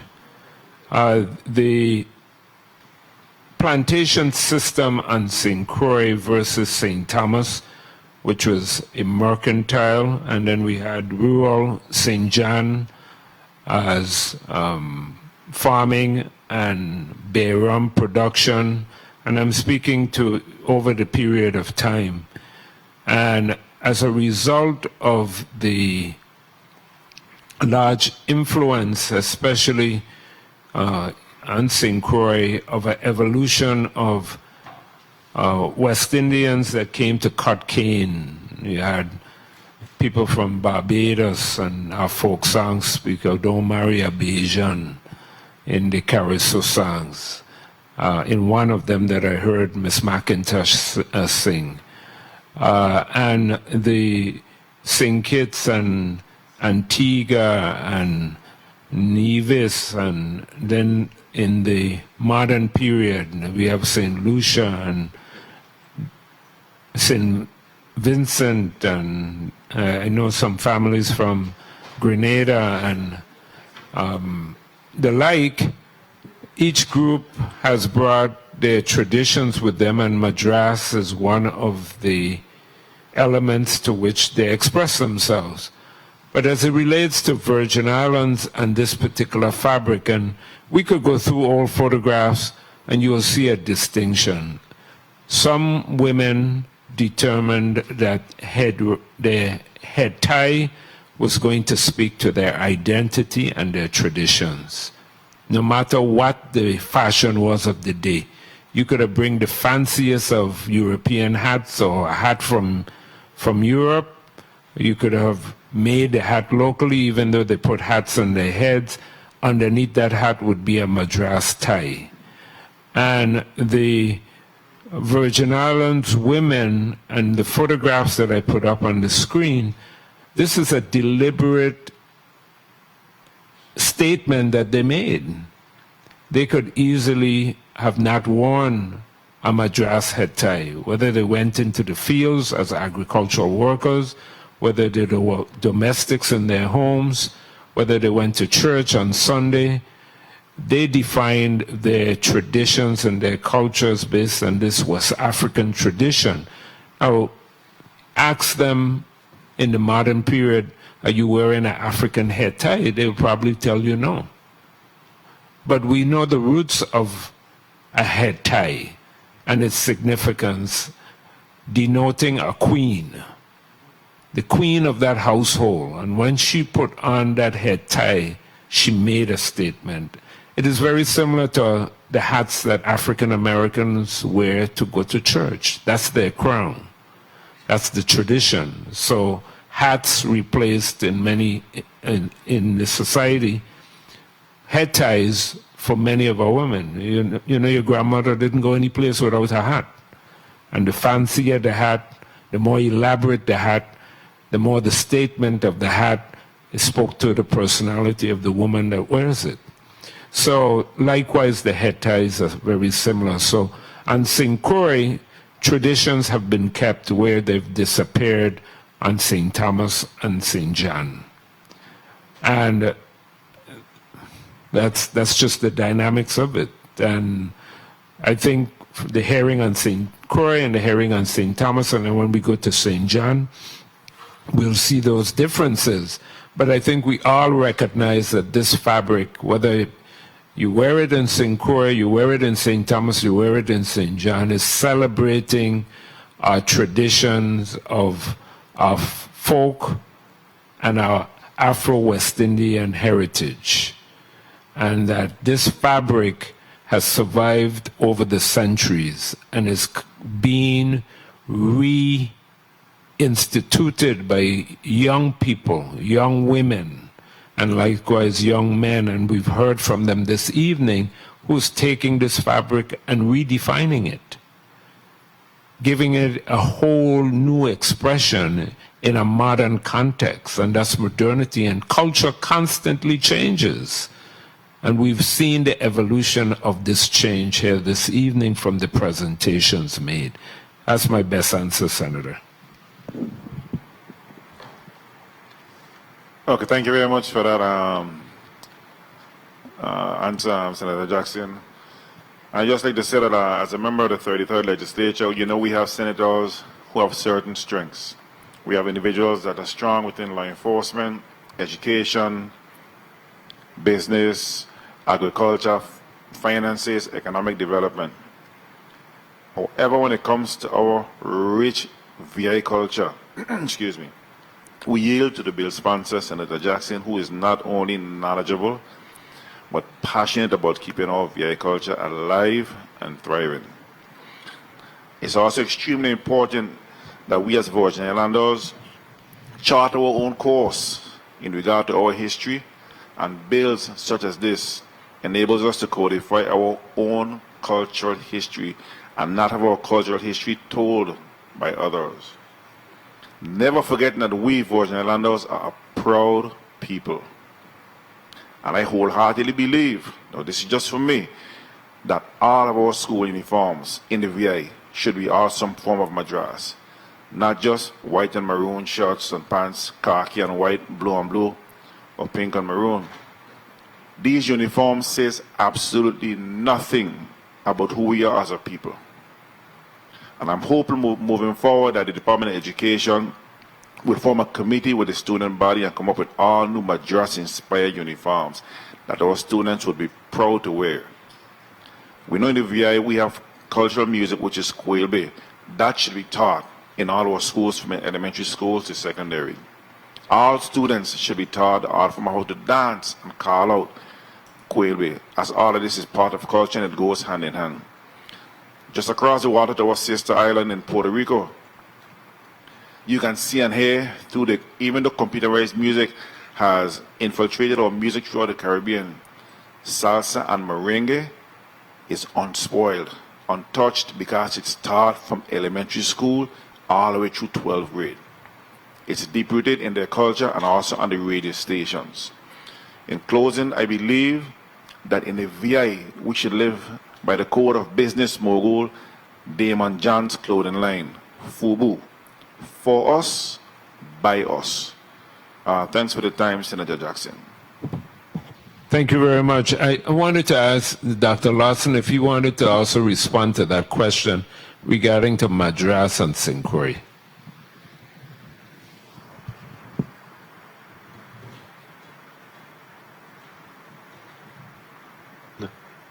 The most important points in terms of identifying the difference between the history between St. Thomas and St. Croix relative to the fact that St. Croix was much more rural, more agricultural, and perhaps more intent on holding on to those elements that were stripped from them when they were brought from Africa here. The system of slavery in the Virgin Islands, or what then the Danish West Indies, was especially brutal, and we know that. And I reference how traumatic it was for our people, and whatever they could hold on to, and we still have evidence of this where we try to maintain our culture, our history, and what we can remember about it, and try to preserve it. It's not to say that there was no brutality in St. Thomas, but in St. Croix it was particularly brutal, especially because of the fact that the black population was significantly larger than the white population, and there was a determined effort to keep the black population in subjugation and in fear. And again, when you're traumatic like that, you tend to try and keep what little vestiges of the culture you have. And I'll give some quick examples.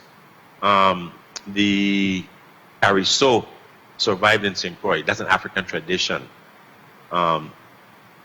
The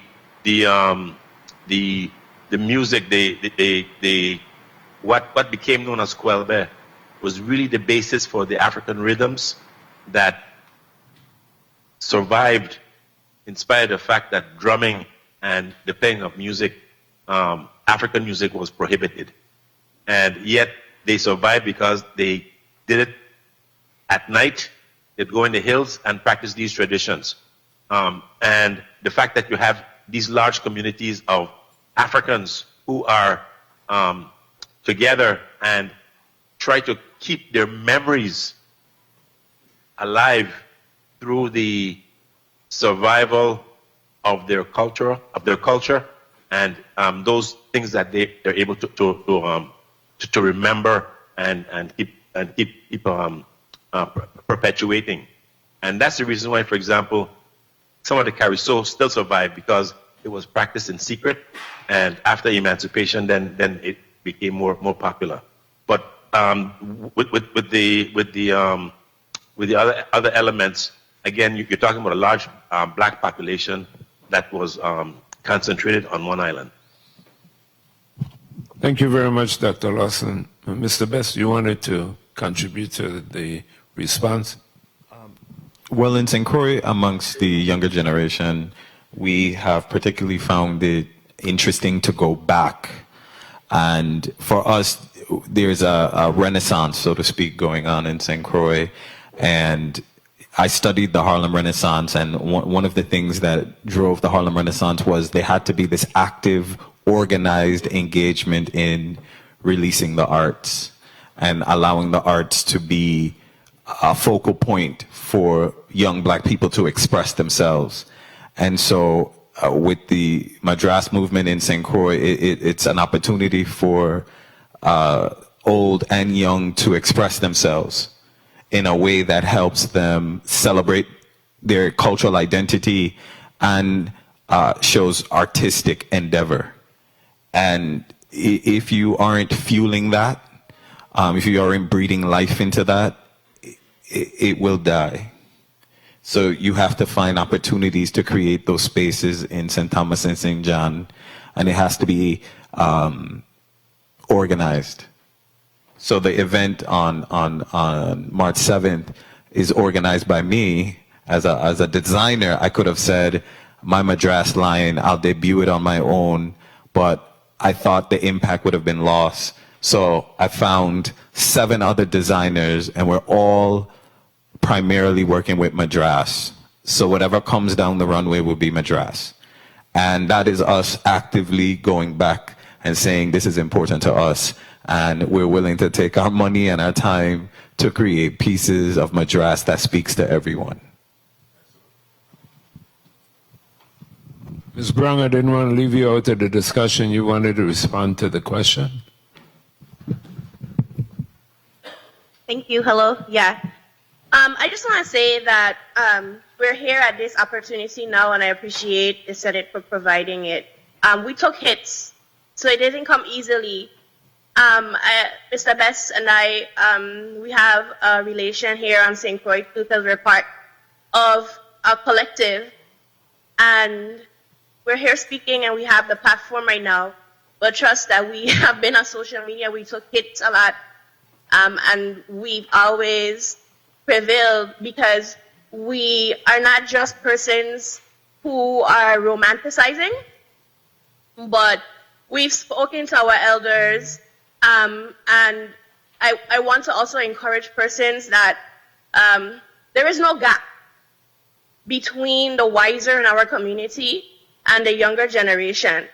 We do need to speak together to each other more, but we started this collectivism to have Madras be part of our culture once more because we spoke to our elders. We're bringing it in a more modern fashion, but we've done the work, we've done groundwork. We've been in many social media battles for people who necessarily don't agree, and which is okay. But when you bring facts, like Mr. Bess talked about, what I talked about, what Mr. Larsen talked about, there's facts. There's not what you believe, but what is facts. It's always been a part of our African identity. It came back to us again as enslaved persons, but it's always been intertwined. So yeah, I'm glad that we're at this part right now, but it came with a lot of groundwork to get here. Thank you, Ms. Brown. I'd like to ask Senator Oakland Benter. Senator, you have the floor this time if you so choose.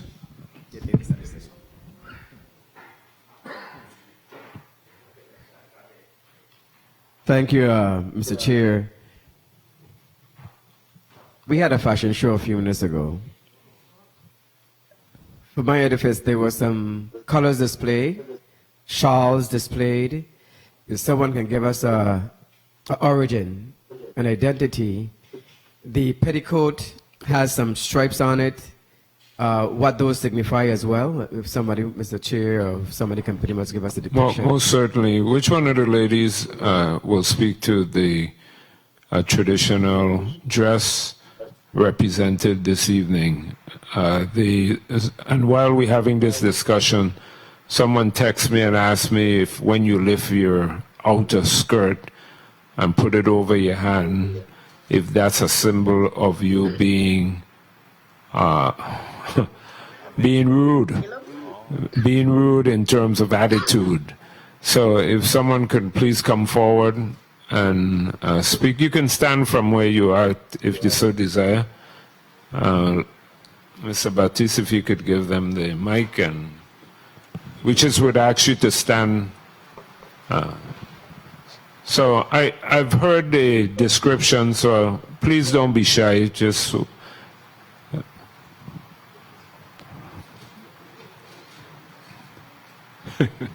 the negotiating.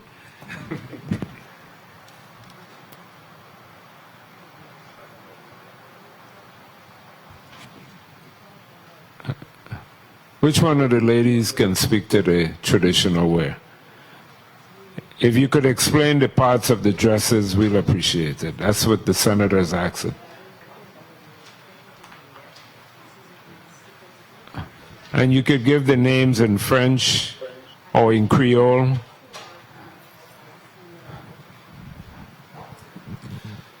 Okay. This is the, we call this the duet.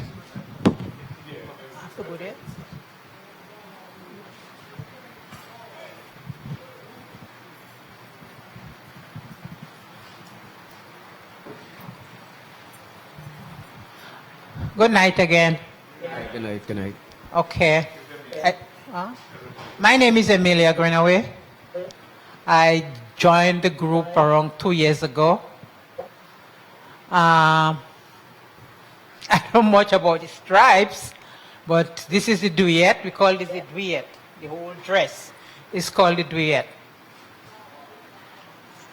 And this is called the fuller. I don't know what it really represents. And this is the petticoat, the jupe. We call that the jupe or jupon. And this is the robe douillette, the jupon, the foulard, and the tête cassée. Tête cassée. So that's all I know. Well, the ribbons on the thing is like the different colors of the flowers or any tradition thing in Dominica, like we have the blue, which is the ocean, as you said. The green is the forest, which we have rainforest. And the pink is the tradition of our flowers, the tradition, the flower. And the white signifies the rivers. That's all I know. When you put the skirt over your arm, what does that call? That's why we twist it around and then we just cover the skirt. So we call it cover. I don't know if you can understand my language, you cover the skirt. So that is how we really show it off. Show off the slip, the jupon. That's all I know. Thank you. Thank you as well. Chalana, you want to speak on the subtle differences? Well, I'm glad that she provided a description. I know we use more ruffles here, and ladies show more shoulder. I don't know their colonial past in Dominica, because I don't know if they had to cover up more, but more modernly, I see throughout my lifetime that our women show more of their neck area, and I see that they're getting a little bolder, because this year they even had a one-sided costume, And I guess that's our way of just embracing more modern costuming. We're big on petticoats as well, but that's the only thing I saw. We do ruffles a lot more, but it could be because we have different colonial past. Right. They are very French derived, and we are Danish. That's exactly it. And maybe their sexuality. Yeah, that's was exactly more- it. The French had different codes. Yeah. And what I'm getting from it, because I spend a lot of time in francophone countries in the Caribbean. They all have a similar dress for their Madras, with regards to the what do you call this again? The foulée? Fula. Okay. My mom being from St. Lucia, these are the dresses I would see in St. Lucia when I would visit, and then I would come back to St. Croix and I would see more off the shoulder, and I always watched and paid attention to the subtle differences. So my presentation on authentication, that's an example for you, because it's authenticated differently in Dominica and Guadeloupe and St. Lucia, and it can be authenticated here differently. And we're going through the process of transformation where we choose our patterns. Some Caribbean islands, Dominica may choose the bigger boxes. Like I'm looking at your dresses, you'd go for the boxier pattern. And that's throughout Dominica when I would look at Madras and Dominica. Like I said, with Jamaica, they use a smaller pattern. The lines are a little bit thinner, and that is on purpose. So I don't want you guys to think this is happening haphazardly. It's intentional how the culture is being choosing how to use the fabric. It's very intentional, and that's what we're trying to do here. Thank you very much. Thank you, Mr. Senator. Chair. Thank you. And of course, but first, let me say thank you, ladies, for coming. I know it's a long day for you, and to dress and to appear before us. Is it Dominica Heritage Dancers? That's the name? Dominica Association of St. Thomas. Thank you. Presentation well put together, and I think that hopefully we will see the Virgin Islands side of it join with you during your festivities wearing the colors that will be pretty much adopted here. To the design, of course, I would say that many who are watching on the St. Thomas side of it, transparency from the St. Croix side of it, I was hopeful that I would have seen some of the cultural bearers here on St. Thomas participating here tonight, which I don't. But wherever they may be, that bringing the culture to a mutual understanding of recognition, identity as far as our territory is concerned is one of the main principles here based on the legislation. And I think once we get this in order and everyone joins the rank and participate in making sure it becomes one of the most robust identity going forward, I just hope that the taste of the attire stays in a fashion that is tasteful. We see what the costumes look like today, and we're talking about traditional garments of culture and heritage, that it doesn't become explicit and explosive. That's pretty much where my concern would be to that. We don't want to change what the footprints were as far as what was left in the sands for us to walk in, and to follow, to change into something else that definitely impacts our tradition. So, Mr. Chair, I want to thank you for this evening. This is my second round. This is St. Thomas side. I sat in the St. Croix last night, and I will be sitting in the St. Thomas as well. So what this is doing for us, ladies and gentlemen, is in strengthening the unity in the culture, and also that the people of the territory accepts it, and it will go through a vote before a committee, and we just needed to know that it is really a buy-in by the citizens on all three islands in conjunction with saying that we are in fact proud of where we're going with our heritage. Thank you, Mr. Chair. Thank you very much. And are there any other questions or comments from the floor?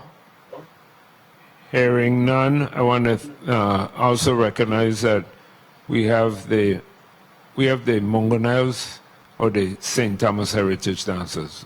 Mr. Christopher, huh?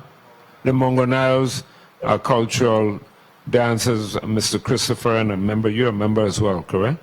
Are here this evening, and we extended an invitation to the St. Thomas Heritage Dancers as well, and they were here during our first hearing, and this is being broadcast live, so I'm sure many are paying attention to this discussion through the social media and Legit TV.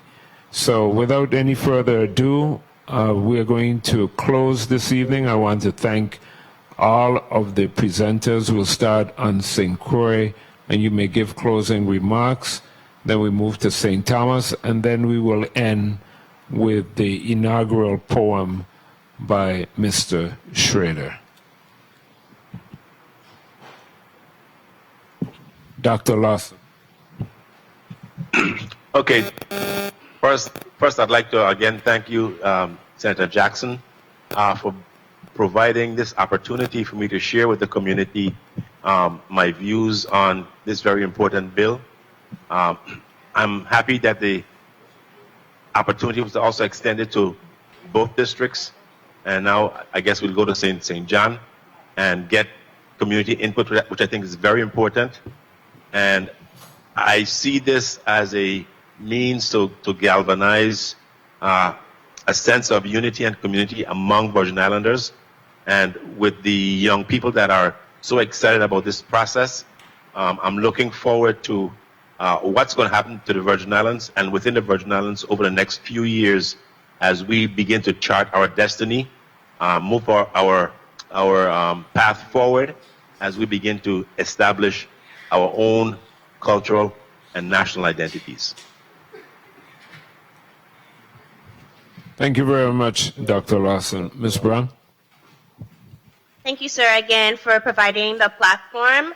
I know we're talking about making and establishing official Madras, but if we're talking about cultural identity as well, I did want to touch lightly, as I did in the St. Croix district meeting, about the relationship between our wiser Virgin Islanders and which I rather use wiser than older, and the younger generation.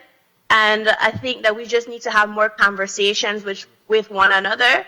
There is no gap, there is no fight between us. If we want to have a stronger national identity, we have to be able to speak freely with one another. And I really hope through these conversations that people will talk to people in their families more, find out their families' legacy, their history, visit institutions in our territory, historical institutions that help with genealogy, that tell the story of our landscape and of the people. So we're here to talk about Madras, but we should just talk about our cultural identities and our own personal identities and within our families as well. Thank you very much, Ms. Brown. And I also would like to recognize that we have a representative from the Charlotte Omni High School and their cultural dancers, is it correct? And tell me your name. Huh? Tajil. Mr. Tajil is here with us this evening. So thank you very much for representing your cultural group this evening. We'll move to St. Thomas and we'll go to Ms. Sun. Good evening again. We've talked about so much of culture, identity, and pride, island pride, and having this design that has a symbolism and meaning. I hope that people will be able to be proud to identify with what that's all about. But on a surface level, I hope people love the colors themselves, and perhaps that's the way of starting to get this movement going, by enjoying the attractive fabric, wanting to wear it, and then being able to identify with it. So it's one other way, hopefully, that we'll be able just to get it across to all the different islands and share that love that will lead into the island pride and cultural identity. Thank you, Ms. Sun, and again, I have to say over and over again, we're truly appreciative of all your efforts in the process. Mr. Bradley Christian, last evening we had with us Mr. Alvin Milligan, who could not be with us this evening, and we wish Mr. Christian best wishes as he does his recovery, and also Ms. Mary Dema, who was a force also behind the project, and all the other stakeholders that have participated in some way or form. At this time, we'll have Mr. Joseph Bess. Thank you again, Senator Jackson, for having me on the panel, and thank you, St. Thomas, for allowing this Crujan to come over to give some information. I want to draw something back in my slide. If you can pull it up really quick, because I didn't point out a few photos that really help understand contextually how far back Madras is going in parts of Nigeria. I'm not sure if you could pull it up, it would help. But while the PowerPoint is going to come up, I want to share that there are Virgin Islanders on the mainland who feel disconnected and dislocated, and their umbilical cord is almost drying up. They need nourishment culturally. They need to be fed something that they can digest and easily say, this represents my cultural identity. When I travel throughout Africa to places like South Africa, Zimbabwe, and Kenya, I'm constantly seeing that there is an idea that fashion is a direct indication of your culture. It's a matter of just putting on a garment and saying, I'm Zulu, I'm Xhosa, I'm Indibele. And I always thought, well, there must be something like that for me. Maybe I just don't know enough about it. And what it really was Madras. And so if you look at the presentation, that top picture, that picture is before chattel slavery was big. They're wearing Madras. That's why it's in black and white. They're wearing Madras. It's over here. I'm sorry. Yeah, it's over here. Media, is this image okay? It's now on. Okay. And so that top one, you see the men wearing their wrappers. Men in Nigeria still wear wrappers in Madras. They just call it plain George. The research that I'm doing, which might turn into my doctoral research, it's because I wanted to locate the culture. I wanted to be able to have symbolism and meaning, and I wanted to be able to go with it wherever I wanted to live. You shouldn't have to be in St. Croix, St. Thomas, St. John to feel connected to your culture. You need more when you leave. It's not just the food, it's the fashion, it's the language. And because all of it was impacted by colonization, we cannot just sort of step over colonization and say we want nothing to do with anything that was in that time period. And so Madras is a beautiful way to show that even though our ancestors went through a lot of struggles and tribulations, what came out of it at the end is beautiful. And that is us. Thank you for having me. Thank you very, very much. I want to thank all who made this possible. Our media division, both on St. Croix and St. Thomas, transportation division, maintenance division that assisted in making sure that our rooms were prepared for the town hall meetings, the executive office, our Senate president, made sure that all our documents necessary were processed, and we were able to get the individuals in the room at the appropriate time. Security that is here with us this evening and was on St. Croix as well. My staff and all other members of the legislative family that has made this possible. I want to say a grateful thank you for all of your efforts and your time. I want to especially thank the community that came out this evening. Even though this hall may not be filled, this is being broadcast live stream as well as on our television channel and will be repeated accordingly. As soon as we get the date for St. John, we will make that announcement, and that will be our final hearing before the bill goes back to the Committee of Jurisdiction. I want to thank Mr. Christopher from the Mongonels dancers that was here this evening, as well as, again, the Charlotte Omley High School that is continuing this tradition, and the entire community and senatorial staffers who took the time to be here with us this evening. So, without any further ado, the Town Hall meeting on Bill number 330226, we're hereby adjourned. Thank you so much.